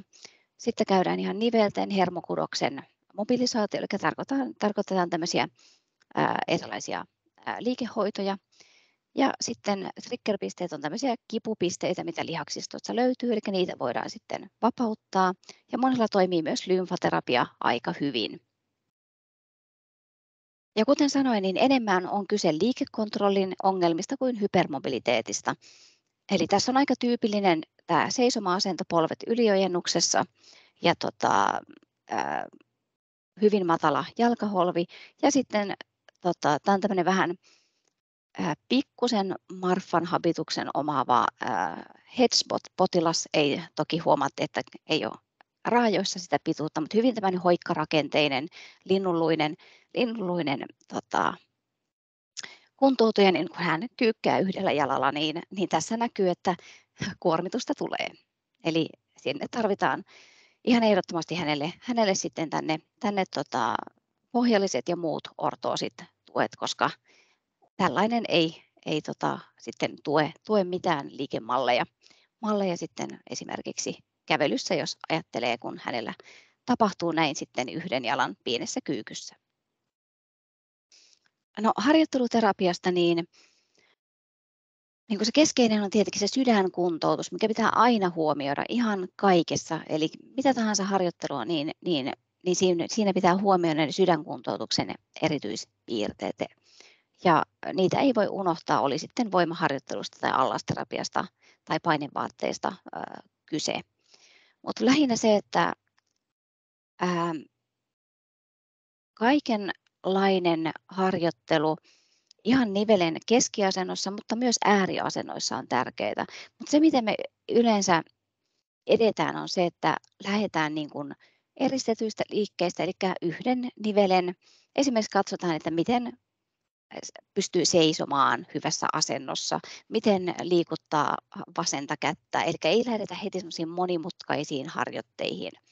Eli esimerkiksi voimaharjoittelussa niin ihan kehonpaino riittää, tai sitten kuntosalilla on aika hyvin ohjatusti kuntosalilaitteet, joissa taas se laite tekee sitten sen liikeradan oikein. Että mä välttäisin alussa vapaita painoja ja kumppariharjoittelua, mitä aika monesti sitten laitetaan, mutta se on aika haastavaa. Eli yleensä sitten kuormittaa enemmän niitä nivelsiteitä, kun sitten ihan menee se harjoittelu sinne perille. Ja tärkeää tämä toiminnallinen harjoittelu tarkoittaa sitä, että mitä enemmän se vastaa sitä arjen toimintaa, mitä enemmän vaikka se nivelten linjausharjoittelu tämän kuntoutujan kohdalla, mitä enemmän tämän asian harjoittelu vastaa sitten kävelyä, niin sitä enemmän se siirtyy sinne kävelyyn. Ja aika hyvin tämmöisiä herättelyjä, eli tämmöinen lämmittely ja jäähdyttely tarkoittaa sitä, että herätellään niitä nivelten asentotuntoa vähän, että hei, huhuu, missä olet lihas. Ja sillä tavalla pystytään myös saamaan valmiuksia siihen varsinaiseen harjoitteluun. Ja sitten myös tämmöinen niin kuin jäähdyttely toimii aika hyvin. Et se on lähinnä semmoista enemmän niin kuin, aivojen ja lihasten välistä tämmöistä herättelyä tai niin kuin lämmittely, eikä niinkään mitä ajatellaan, että no lämmitellään nyt vähän kuntopyörällä polkien, vaan enemmän just tämmöistä hyvin niin kuin arkeen siirtyvää. Mitä aika harvoin osataan myöskin mun mielestä ottaa huomioon on tämä aistikuormitus, eli tyypillisesti sidekudossairaala on niin kuin tämmöistä aistiyliherkkyyttä, eli aistikuormitus niin kuin minimiin. Mä puhun tämmöisestä monotaskingista, mikä tarkoittaa sitä, että yksi asia kerrallaan. Mehän ollaan totuttu yhteiskunnassa multitaskingiin, mutta näiden kuntoutujien kohdalla on hyvä se, että lähdetään siitä, että teet sitä liikettä, mutta mä en puhu samalla, tai kuntoutuja ei samalla puhu. Eli ei tarvitse keskittyä siihen puhumiseen tai mun ohjeisiin ja liikkeeseen. Eli yritetään ensin lähteä yhden aistikanavan kautta. Ja se myös parantaa yleensä sitä rasituksen sietoa ja myös auttaa palautumaan. Ja sitten jos tämä sujuu, niin voidaan lisätä häiriötekijöitä, esimerkiksi minun puhetta tai jotain muuta vaikeusastetta, epävarmaa alustaa tai muuta. Mutta että aistikuormitus on semmoinen, mikä sitten, se voi olla ihan myös vaikka minun parfyymi joillakin sitten vaikeuttaa sitä harjoittelua. No tosiaan edetään tosi hitaasti ja matalatehoinen harjoittelu on siis keskeistä.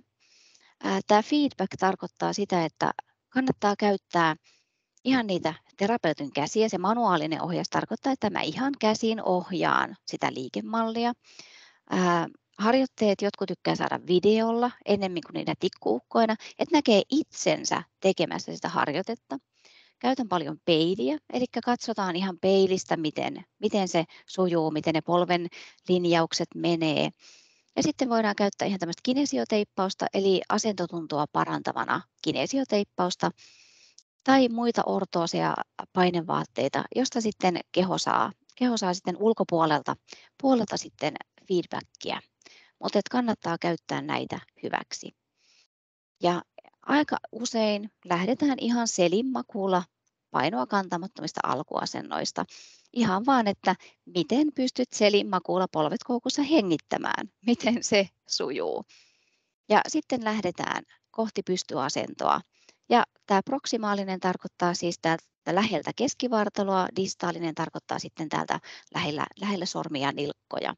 Ja tämä stabiloiva tarkoittaa sitä, että miten niin kuin, ne nivelten stabiliteetti, eli tämä tämmöinen nivelten, miten ne pysyvät paikallaan, niin lähdetään enemmän sellaiseen niin kuin haastavampaan dynaamiseen, eli liikkeitä sisältävään. Mutta tosiaan staattinen harjoittelu, mikä monesti olisi muuten hyvää, niin on sitten Marfan tai kaltaisilla sairauksilla pannassa. Ja lähdetään tosiaan yhden nivelen liikkeestä sitten tämmöiseen koordinoituun monien nivelten liikkeeseen. Tämä suljettu kineettinen ketju tarkoittaa yksinkertaisesti sitä, että vaikkapa hauislihasharjoitus tai esimerkiksi se, että kun sulla on vain käsipaino kädessä, niin se tekee siitä jo suljetun kineettisen ketjun harjoitteen.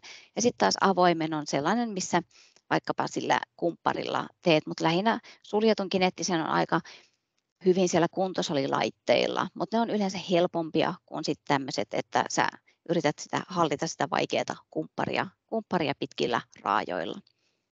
Ja yritetään ne syvät vatsalihakset, selkälihakset herätellä, jotka on yleensä inaktiivisia, eli eivät ole toiminnassa, ja yliaktiiviset on yleensä nämä pinnalliset, eli ihan pinnalliset vatsaselkälihakset, pinnalliset jalkojen, käsien lihakset.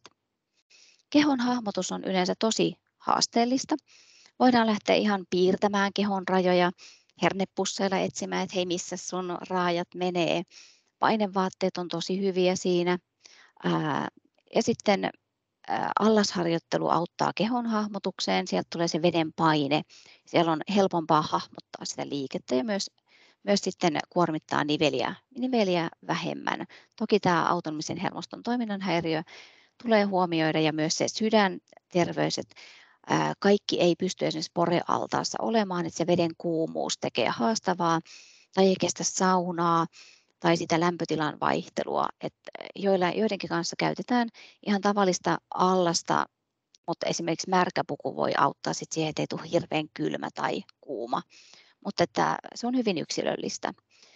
Mutta tärkeää on parantaa sitä kehon hahmotusta ja myös sitten tämmöiset erilaiset sormituet, niin helpottaa ja myös on kaikkia tämmöisiä, tässä nyt ei ole mitään tai kynän tarttumista, niitä on erilaisia tosi mahtavia millä esimerkiksi lapsi tai aikuinenkin pystyy kirjoittamaan paremmin. Ja tässä sitten näkyy esimerkiksi polven kinesioteippaus.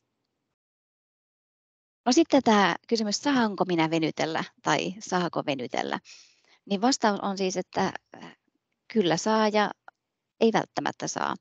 Mutta lähinnä se, että tärkeää on se, että milloin ja miten venytellä.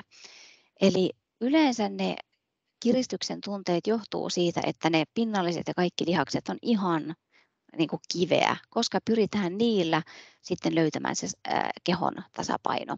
Eli lihaskireydet, kivut, jäykkyydet tuleekin ennemmin sieltä, että ne syvät lihakset ei toimi. Mutta se, miten kannattaa ohjata, on se, että ainakin aluksi käydään ne venytykset läpi vaikkapa fysioterapeutin ohjauksella, jotta saadaan se vaan siihen kohtaan, missä pitäisi. Eli tässä esimerkiksi venytetään nivusta, niin huomaatte, että tässä tämmöinen nivusvenytys kuormittaa tosi paljon polvea, nilkkaa, alaselkää ja myös jopa täällä ihan niskan asentoa. Mutta sitten sen saman venytyksen voi tehdä esimerkiksi selinmakuulla.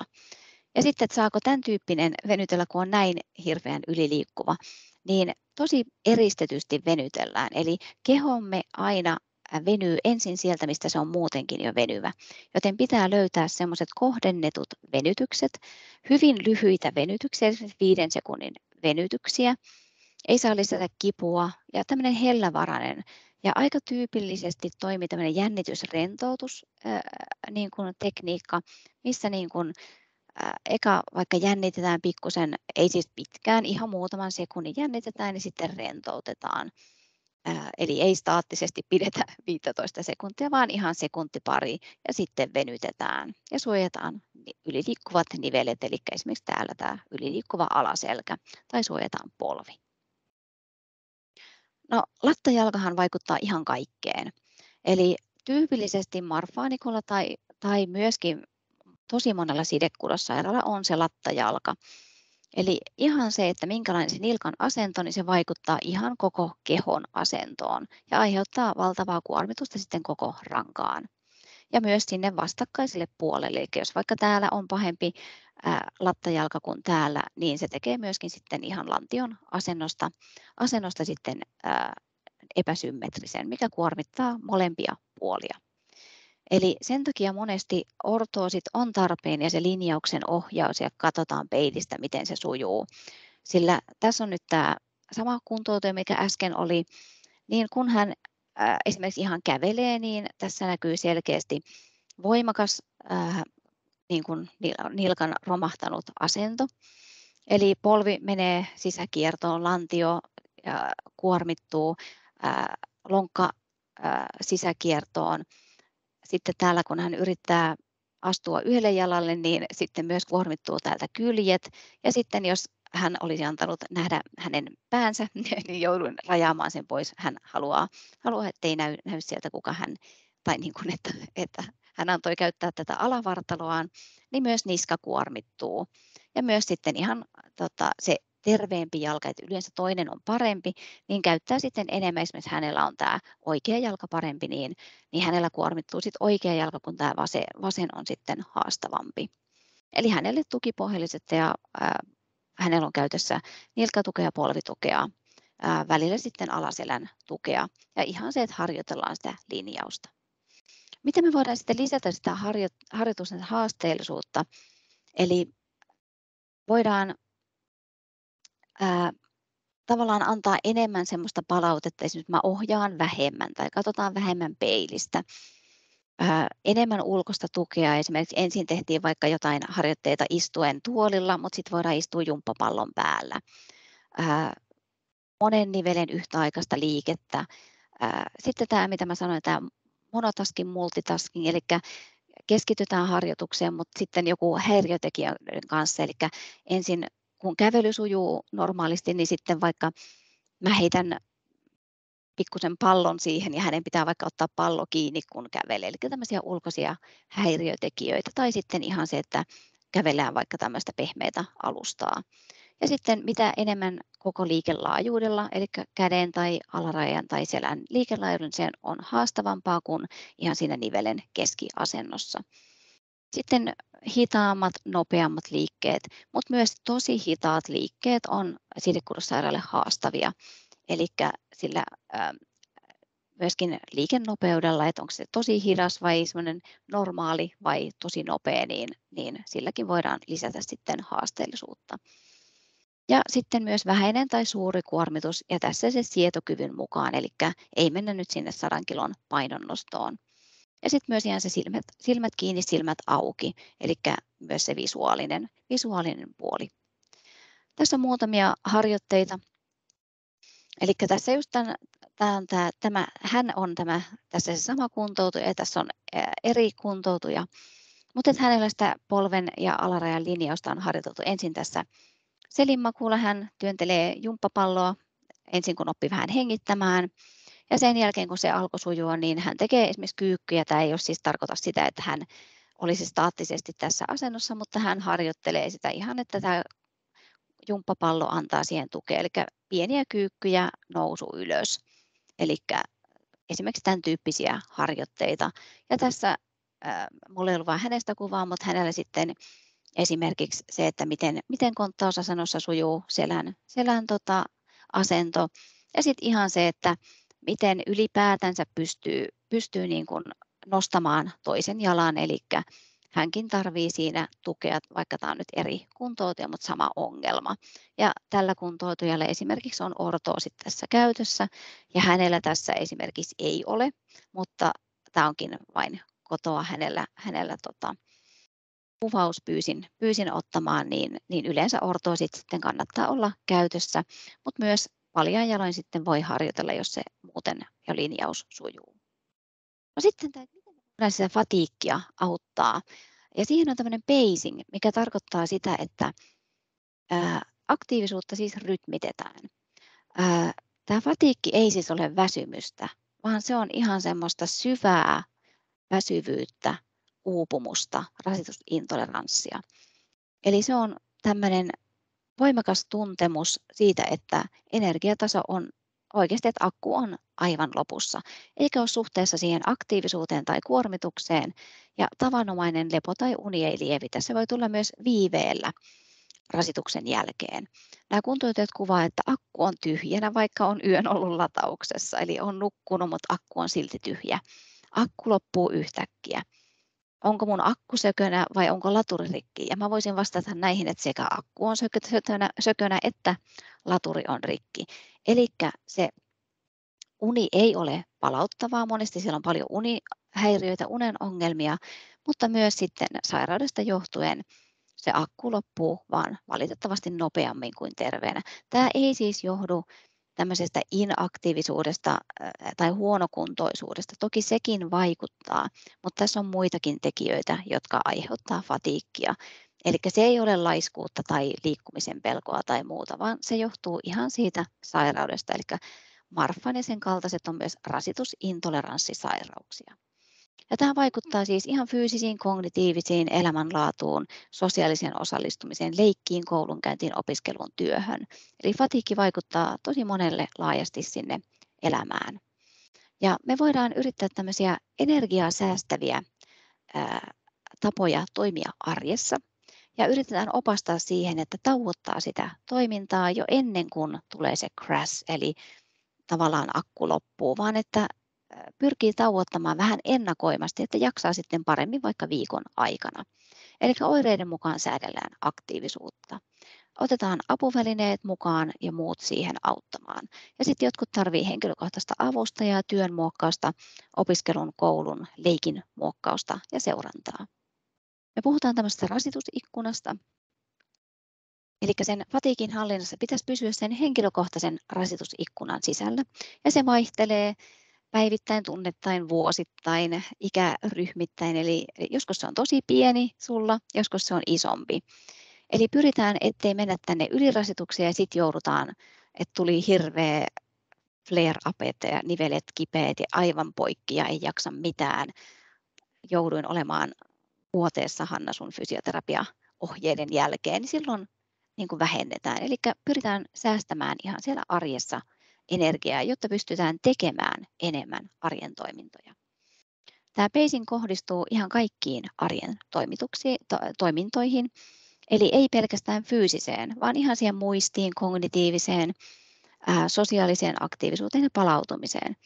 Siedekudossairaus tarvii ihan siitä, että vaikkapa on mukava joku, tämä teidän kesäpäivät, niin saattaa olla se, että fatiikki iskee sitten, kun pääsen kotiin. Ihan siitä on ollut tosi mukavaa. Olen niin kuin seurustellut liikaa. Myös rakastuminen voi olla liian kuormittavaa, eli tavallaan olisi sitten hyvä tai huono aktiivisuus. Jos sitä on liikaa, niin se voi aiheuttaa sitä fatiikkia. Pääidea on se, että me etsitään tämmöiset must do, might do ja may do activities. Tarkoittaa, että mitä mun on pakko tehdä, mitä mun olisi hyvä tehdä ja mitä ehkä mä voin siirtää, delegoida toiselle. Eli pyritään niin kuin tavallaan löytämään semmoiset, että mitä mun arjessa on pakko tehdä ja mitä mä voin delegoida vaikka sitten sinne perheenjäsenelle tai miten apuväline, vaikka se sähköpyörätuoli tai kävelykeppi tai ortoosi sitten auttaa tai vaikka tiskaan istuen, niin jaksan paremmin. Ja löydetään tämmöinen baseline, eli semmoinen taso, että se arki tuntuu soljuvan, että se ei kuormita liikaa. Ja vältetään tätä aika tyypillistä push and crash-syklejä, eli tehdään hyvänä päivänä niin kuin kaikki mahdollinen ja sitten tulee niin kuin täydellinen uupumus.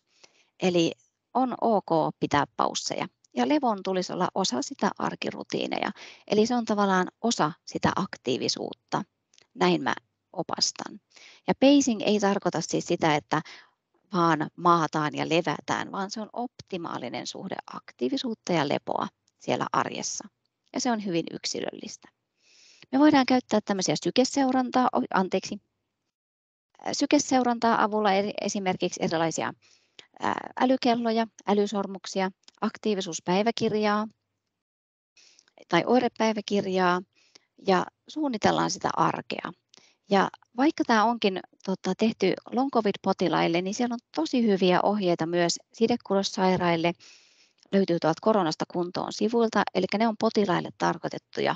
Mä laitoin sen takia, että siellä on oikeasti tosi hyviä hengitysharjoituksia, hyviä tämmöisiä, miten sä rytmität arkea, niin ne sopii tosi hyvin myös sidekudossairaille, vaikka siellä lukeekin long covid, niin on sellainen niin kuin kansankielellä paljon paremmin kuin vaikkapa jossain muissa suosituksissa.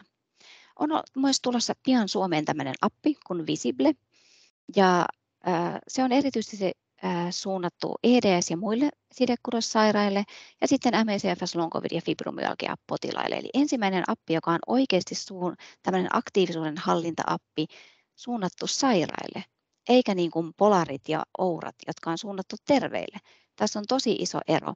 Ja tämän on itse kehittänyt sellainen henkilö, joka on itse long covid-sairas, ja hän on tehnyt sen yhteistyössä sellaisten henkilöiden kanssa, jotka tekee tosi paljon sidekudossairaiden kanssa. Eli odotellaan, koska Visible tulee Suomeen. Toivottavasti pian odottelen sitä innolla. Autonomiasta.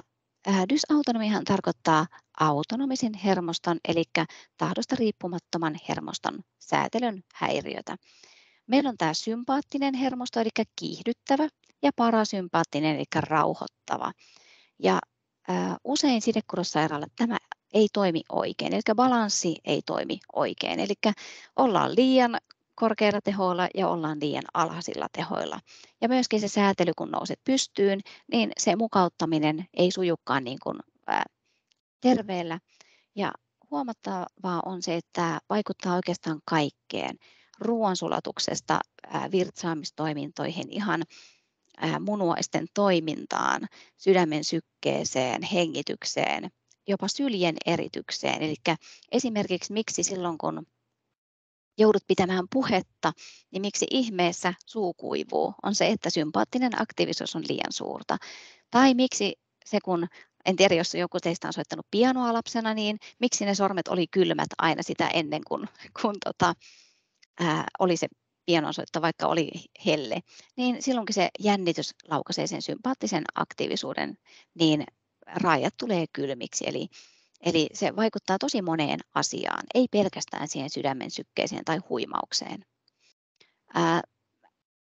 Tämmöinen postural ortostaattinen takykardiosyndrooma on sitten liitännäisoireena myös sidekudossairaala, eli myös marfaanikolla voi olla tämmöinen dysautonomian, eli autonomisen hermoston säätelyn häiriön niin kuin POTSin täyttävä kriteeristö. Mutta lähinnä se, että siihen dysautonomiaan viittaa se, että oireet on siis selkeästi voimakkaampia pystyasennossa ja erityisesti aamuisin sängystä noustessa. Ja osa oireista tai kaikki oireet helpottaa sitten makuulla. Tässä on tämmöinen kuva, mistä voi sitten katsoa, että se vaikuttaa siis ihan kaikkeen. Se hengitys, lämpötilan säätely, voi olla vapinaa, heikotusta, masennusta, aivosumua, eli tämmöistä brain fogia, että ajatus takkuaa.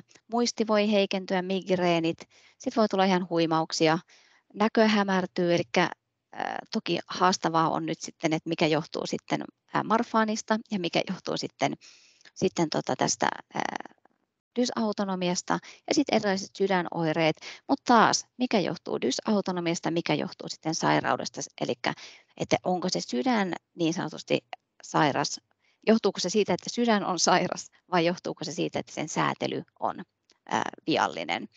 Ja sitten voi tulla ihan ripulia, pahoinvointia, turvotusta, vatsan kouristelua, ummetusta ja sitten fatiikki ja rasitusintoleranssi. Eli monenlaisia oireita, ei pelkästään se, että vähän huippasee.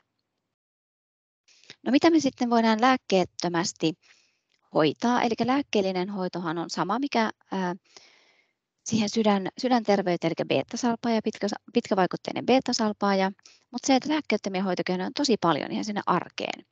Hyvä neste- ja suolatasapaino, mutta nyt huomioitava marfaanissa se verenpaine, mahdolliset munuaissairaudet, sydän-, verenkiertoelimistön sairaus. Eli ei voida ohjata sitä peruspotsin hoitoa, että lisätään vaan suolaa reippaasti, jos esimerkiksi se verenpaine niin kuin ei sitä salli, vaan silloin katsotaan semmoinen kompromissi. Mutta mitä voidaan tehdä, niin pienet ateriat usein ja säännöllisesti.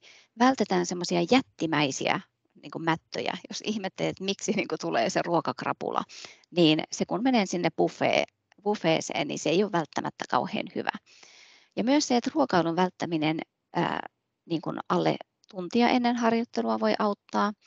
Ja sitten tämmöisiä yksilöllisiä triggereitä on aika paljon. Kofeiini, alkoholi, kuuma lämpötila. Voitte ihmetellä, että miksi saunakrapula tulee tai miksi kesällä on hankalaa. Myös voi olla tämmöinen kylmä, joka laukaisee sen. Fyysinen aktiivisuus voi laukaista sen, stressi ja muut tämmöiset yksilölliset, joilla on jopa ihan tämmöiset hajut ja tämmöiset tunnetilan vaihtelut. Mitä me voidaan tehdä on vuoteen pääpuolen kohottaminen. Sinne on olemassa ihan apuvälineen lainaamusta saatavia tämmöisiä vuoteen korotuspaloja, eivät maksa paljon. Uskoisin, että vieläkin saa vaan hakien.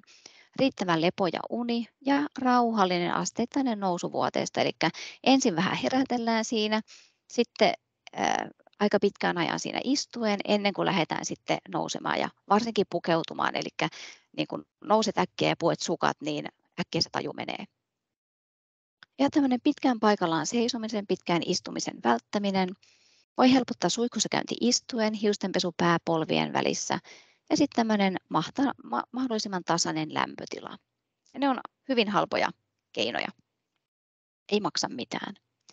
No sitten muita lääkkeettömiä hoitokeinoja on nämä painevaatteet, eli kompressiovaatteet, ja parhaat on sellaiset korkeavyötäröiset housut, eli tukisukat harvoin auttaa tässä, vaan tarvitaan yleensä sinne ihan, missä on myös vatsaontelon paine, mutta aina lääkärin arvio, että mitä esimerkiksi sitten se sydänterveys niin kuin antaa myöten, eli aina lääkärin arvio, sit jos kompressiovaatteita käyttää, eli näihin voi saada maksareita sitten, mutta kannattaa arvioida erilaiset apuvälineet ja sitten tämmöisiä erilaisia helppoja tämmöisiä kikkoja. Nämä asentomanööverit on tämmöisiä arjen kikkoja, millä voi sitten parantaa sitä alaraajojen laskimopaluuta. Voi seistä jalat ristissä tai aina välillä niin laittaa jalat ristiin, eli ei se olisi ihan paikallaan. Siirtää painoa jalalta toiselle. Istutaan niin kuin esimerkiksi polvet lantion yläpuolella. Aika moni on katsonut sidekudossairaasta istuukin sillä tavalla, eli jalat ristissä esimerkiksi tuolilla tai ihan sillä tavalla, että polvet täällä sylissä, niin sekin auttaa, että kaikki veri ei keräänny sinne jalkoihin. Ja sitten harjoitteluterapiasta, niin yleensä se, että fysioterapiasta me aloitetaan makuulla, tämmöisistä laskimapaluuta lisäämistä, eli alarajoja, eli jalkojen voimaharjoitteista. Ihan pienillä painoilla, ihan sen jalan omalla painolla. Keskivartalon harjoitukset, eli vatsaselkälihakset, auttaa siihen, että nestettä ei kerry sinne vatsaontalon alueelle. Aerobinen harjoittelu, allasharjoittelu on yleensä tosi hyviä, jos sietää sitten allasharjoittelua. Ja sitten rentoutus, hengitys, mindfulness, meditaatio. Ja sitten myös ihan tämmöiset vagushermoharjoitteet, eli saadaan sieltä sitä parasympaattista, eli rauhoittavaa hermostoa aktivoitua. Ja sitten monella auttaa se matalatehoinen jäähdyttely ja erittäin maltillinen eteneminen. Tässä on muutamia vinkkejä hengitysharjoituksiin, niin selinmakuu, voidaan tehdä tämmöisiä vartalon kiertoja, sitten vartalon eteen taivutus, niin voi olla semmoisia, missä löytyy semmoisia rentoutusasentoja, mutta aika yksilöllisesti löydät semmoisen, missä esimerkiksi sä pystyt hyvin hengittelemään, rauhoittumaan. Ja jos olet tottunut tekemään jotain hengitysharjoituksia, mutta niitä löytyy tosi paljon tämmöisiä rentoutusharjoituksia. Esimerkiksi jopa sieltä Filhan sivujen kautta pääsee Hengitysliiton sivuille. Siellä on tosi hyviä hengitys- ja rentoutusharjoituksia ja tämmöisiä mielikuvaharjoitteluja. Eli niitä on tämmöisiä ihan ohjattujakin. Tai sitten voi ihan itse kuvitella jonkun mukavan niin kuin rentoutuspolun tai se jännitysrentoutustekniikka. Tärkeintä on se palleahengitys, eli harjoitellaan se, miten palleahengitys sujuu, huulirakohengitys ja rintakehän liikkuvuusharjoitteet. Ja ihan tämmöinen aktiivinen helpotuksen huokaisu, niin johan helpotti. Eli ei se ole ihan, niin kuin, se helpotuksen huokaisu on ihan tämmöinen niin kuin, elimistön oma asia, miten se normaalistikin tekee, mutta sitä voi myös tehdä silloin, kun oikeasti tuntuu, että nyt on ihan ylivireenä, niin tekee sen aktiivisen huokaisun. Lapsista ja nuorista en montaa sanaa sano muuta kuin, että tosi tärkeää.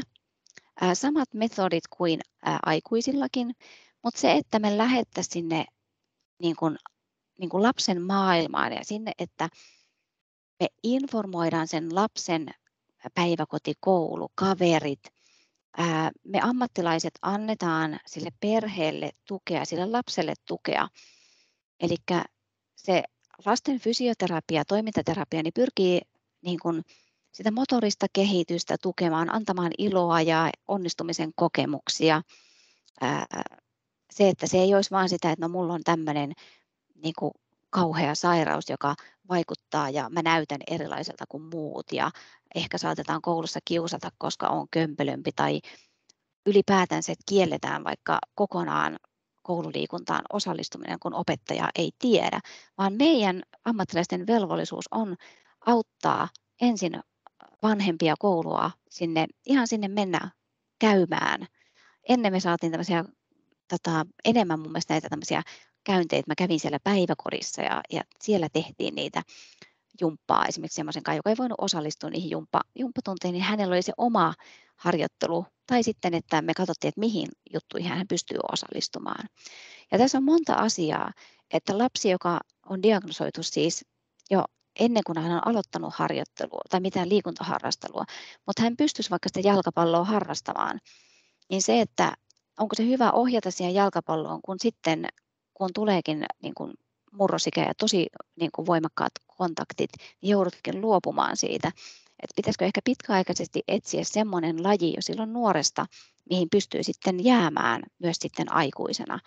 Ja sitten ne nuoret, jotka saa sitten, vaikka kilpaurheilijat, jotka saa sitten nuorena sen diagnoosin, vaikka parikymppisenä tai 16-vuotiaana, että hei, mä oon kilpauimari nyt multa kielletään tämä.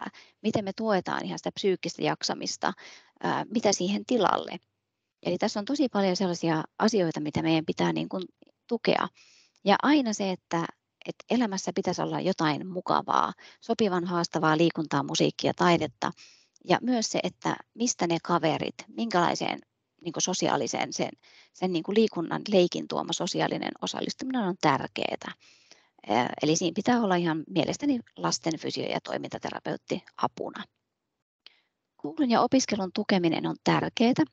Eli minkälaisia vinkkejä sinne kouluun voisi olla tämmöinen, tietenkin se informointi, että hei, meillä on tämmöinen, tällä Matilla on nyt tällainen sairaus, siksi Matilla on silmälasit, mutta lähinnä se tai Matti on vähän pidempi tai Matti väsyy. Mutta tärkeintä on se, että se pulpetti on sopiva, niin kuin ylipäätänsä olet sitten niin kuin lyhytkasvoinen tai pitkäraajainen, mutta ne oikeasti ne mittasuhteet on otettu huomioon, sopiva tuoli, sopivat välineet, mutta ihan tämmöisiä kirjoittamisen apuvälineitä tai lupa syödä välipaloja, eli jos tulee hypoglykemiaa helposti, mahdollisuus käyttää hissiä, elektronisia laitteita, kaveri antaa muistiinpanot, jos ei jaksa kirjoittaa, ja sitten myös tämmöisiä, että saa esimerkiksi käyttää hissiä, jos ei pysty mennä portaissa. Ja sitten jos on tämmöistä fatiikkia, niin tämmöinen hiljainen lepopaikka ja tämmöinen hyvin yksilöllinen opintosuunnitelma.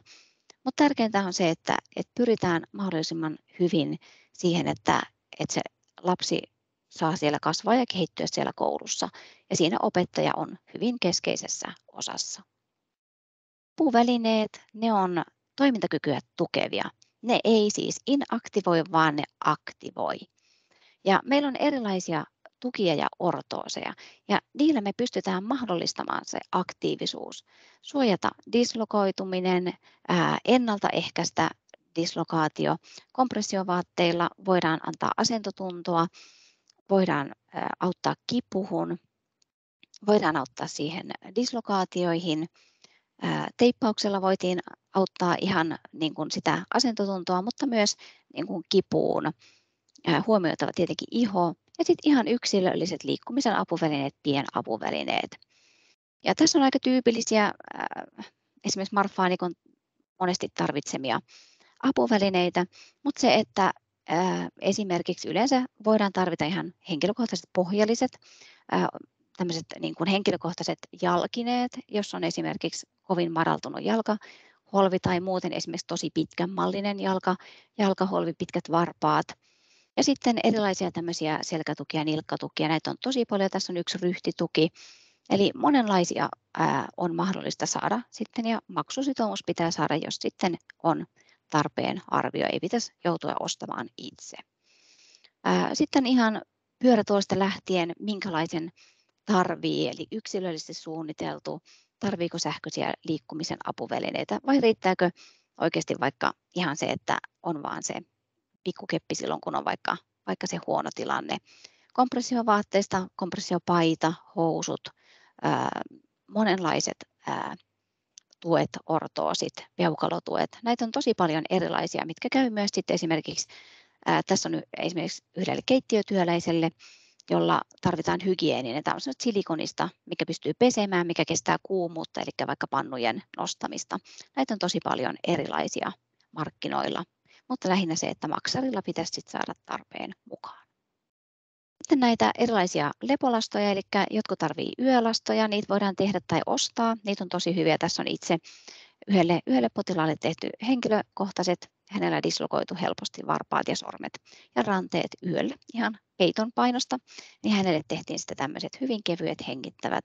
Sitten nämä metalliset hopeiset sormituet on hyvät, kaulatukea tarvii monet ja tässä on kompressiohanskan ja tämmöisen metallisen sormituen yhdistelmä tämmöisellä sidekudossairautta sairastavalla. Ja tässä on sitten, tämä on yksi HEDS-potilas, hänellä on muitakin hänellä on siis HEDS plus paljon ultraharvinaisia geneettisiä sairauksia, mutta hänellä on siis ihan koko, eli kämmeniin, peukaloihin, jokaiseen niveleen tehty ja toimii erinomaisesti. Nämä on pestävät ja pystyy hyvin toimimaan arjessa näiden kanssa. Paljon paremmat kuin ne muoviset yhden nivelen tuet. Ja sitten monesti esimerkiksi marfaanikko saattaa tarvita aika muokatunkin yksilöllisen kaulatuen, jos on kaularangan instabiliteettia, eli yliliikkuvuutta, koska kaula voi olla pitkä ja niin kuin hoikka, mutta tässä on suositeltuja, jos on tätä yliliikkuvuutta, niin muutama suositeltu. Näitä on mä olen nähnyt jokaisessa yliopistosairaalassa nämä kaikki. Aina ei ole tuota vistaa ollut, mutta aika hyvin on voinut noista valita ja sitten näitä saa myös muokattua sitten sopivaksi. Sitten on monenlaisia tämmöisiä toiminnallisempia ryhtitukia, eli vähän uudenlaisia tämmöisiä tukia. Ja sitten monenlaisia apuvälineitä, jos kumartuminen on hankalaa, paidan pukeminen hankalaa, nauhojen sitominen hankalaa tai ihan lukeminen, niin monenlaisia tämmöisiä erilaisia apuvälineitä on olemassa. Tai jos kirjoittaminen tai piirtäminen on hankalaa, niin miksei ole tämmöinen vaikka että piirtääkin seisten, jos on tosi hankalaa, vaikka sitten olla siinä istuma-asennossa.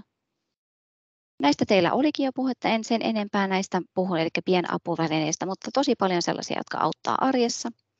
Mitä voi saada ihan jo se, että miten pääsen omaan kotiini, että pystynkö kiertämään sitä avainta, niin siihenkin on hyviä apuvälineitä. Jos haluaa lukea lisää, niin näistä sivustoilta löytyy hyviä oppaita. Ja tähän voisin kiittää tänään. Kysymyksiä kaikkia otan vastaan. Katsokaa lisätietomateriaali. Mä näytän, että täällä sitä löytyy. Eli ammattilaisille sitten vähän sitä, että miten arvioit ihan yliliikkuvuutta. Tämä ei ole validi, tämä on mun oma lomake, mitä mä käytän. Eli siellä on tämmöinen skaala, mitä kaikkea voi olla, kun mulle tulee tämmöinen erikoinen kuntoutuja, mikä tarkoittaa sitä, että siellä on monenlaista, niin mä itse olen käyttänyt haastattelun tutkimisen apuna tämmöistä lomaketta. Mä laitoin sen teille. Ja sitten tässä on ihan se Marfanin diagnostiikka ja myös se, että hei, löytyy kalkulaattorit plus lisätietoa, mistä sitten potilaat tai ammattilaiset voivat etsiä lisätietoa. Mutta saatte materiaalin ja kyselkää.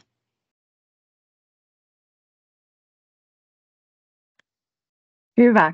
Valtavan suuret kiitokset, Hanna. Mä haluaisin vielä ennen kuin nauhoitus päätetään, niin kysyä tämmöisen hyvin monia meidänkin yhdistyksen jäseniä koskettavan kysymyksen, ja se vähän niin kuin kahdesta näkökulmasta, sekä potilaan näkökulmasta että sitten ammattilaisen näkökulmasta. Miten potilaan kannattaisi perustella sitä kuntoutustarvetta ja sitä apuvälineiden tarvetta, jotta sitä saisi, koska moni varmasti tunnistaa, että kuinka paljon siitä olisi hyötyä, on se sitten fysioterapiaa tai toimintaterapiaa tai sitten erilaisia ortooseja ja apuvälineitä. Ja samallahan tämä on sitten myös ammattilaisille niin kuin tietoa siitä, miksi niitä kannattaisi myöntää. Osaisitko tästä vielä jotenkin lyhyesti tiivistää? Miksi tämä kaikki on tärkeää? Joo, se keskeisin on tietenkin se, että kun siis viimeistään siinä vaiheessa, kun on saanut diagnoosin, parempihan olisi, että jos on oireita, ongelmia, niin siinä diagnoosin selvittelyvaiheessakin olisi hyvä jo päästä. Mutta sanotaan nyt, että viimeistään sitten, kun oikeasti on saanut sen diagnoosin, niin sen terveydenhuollon ammattilaisen, jonka vastaanotolla se diagnoosi, niin kuin se lääkäri, niin hänen pitäisi osata ymmärtää se kuntoutuksen merkitys. Ja hänen pitäisi osata ohjata siellä julkisessa terveydenhuollossa tai työterveyshuollossa, missä se ikinä sitten onkaan, mutta julkisessa yleensä tehdään se diagnoosi, niin semmoisen fysioterapeutin ja toimintaterapeutin arvioon, jotka osaisivat sitten arvioida sen arjen toimintakyvyn. Eli kuntoutuksen myöntämisperusteet on aina se, että sillä ihmisellä pitää olla sen sairauden aiheuttama merkittävä toimintakyvyn rajoite siellä arjessa. Mä oon nähnyt liikaa semmoisia lausuntoja, että kuntoutujalle haetaan toivoo fysioterapiaa kipuun. Hylky tulee varmasti, vaan siellä pitää olla nimenomaan, että miten tämä sairausvamma haittaa arjen toimintoja työssä pärjäämisessä, miten ihan niin kuin kirjoittaa auki se, että miten siellä arjessa se rajoittaa sitä, miten pärjää ja miten sitä kuntoutuksella voidaan tukea ja miten esimerkiksi liikunta- ja toimintakykyä voidaan ylläpitää ja parantaa sillä, että saadaan sitä säännöllistä kuntoutusta. Ja se ei ole kuntoutujan tai tämän sairaan velvollisuus tietää näitä asioita, vaan mä yritän myös sitten opastaa sen kuntoutushakemuksen tekemisessä. Eli siinäkin pitää olla se, että haen kuntoutusta, jotta pystyisin käymään paremmin töissä, koska tämä minun sairauteni rajoittaa sitä, että en jaksa istua sitä 8 tuntia siellä. Minulle tulee niin kuin kipuja, jotka vaikuttavat siihen, että en pysty käyttämään hiirtä, jota ilman en pysty tekemään niin kuin työtäni. Eli siellä pitäisi olla oikeasti se, että se, niin kuin nämä ammattilaiset osaisivat tehdä sen arvion ja myös sen apuvälinetarpeen arvion. Ja erityisesti niin kuin, tämä rahakysymys on varmaan siellä se haastava, että katsotaan, että sitten se kuntoutus jotenkin olisi niin kallista, että kyllä se nyt pärjää sillä omahoidolla. Mutta kyllä se on meidän vastuu osata kirjoittamaan, että miten se sairaus, ja myös kysyä. Meidän pitää osata kysyä ne oikeat kysymykset, että miten se vaikuttaa siihen sun arkeen. Ja sitten me kirjataan se ammattijargonilla ja autetaan sitä kuntoutujaa kirjoittamaan sen hänen omalla kielellään. Niin mä käyn yleensä läpi myös sen kuntoutujan hakemuksen, jotta siellä myös lukee se, että hei, mene vielä syvemmälle, että niissä on ne ihan myöntämisperusteet, mutta tiedän, vaikeaa on. Oli diagnoosi mikä tahansa. Hyvä.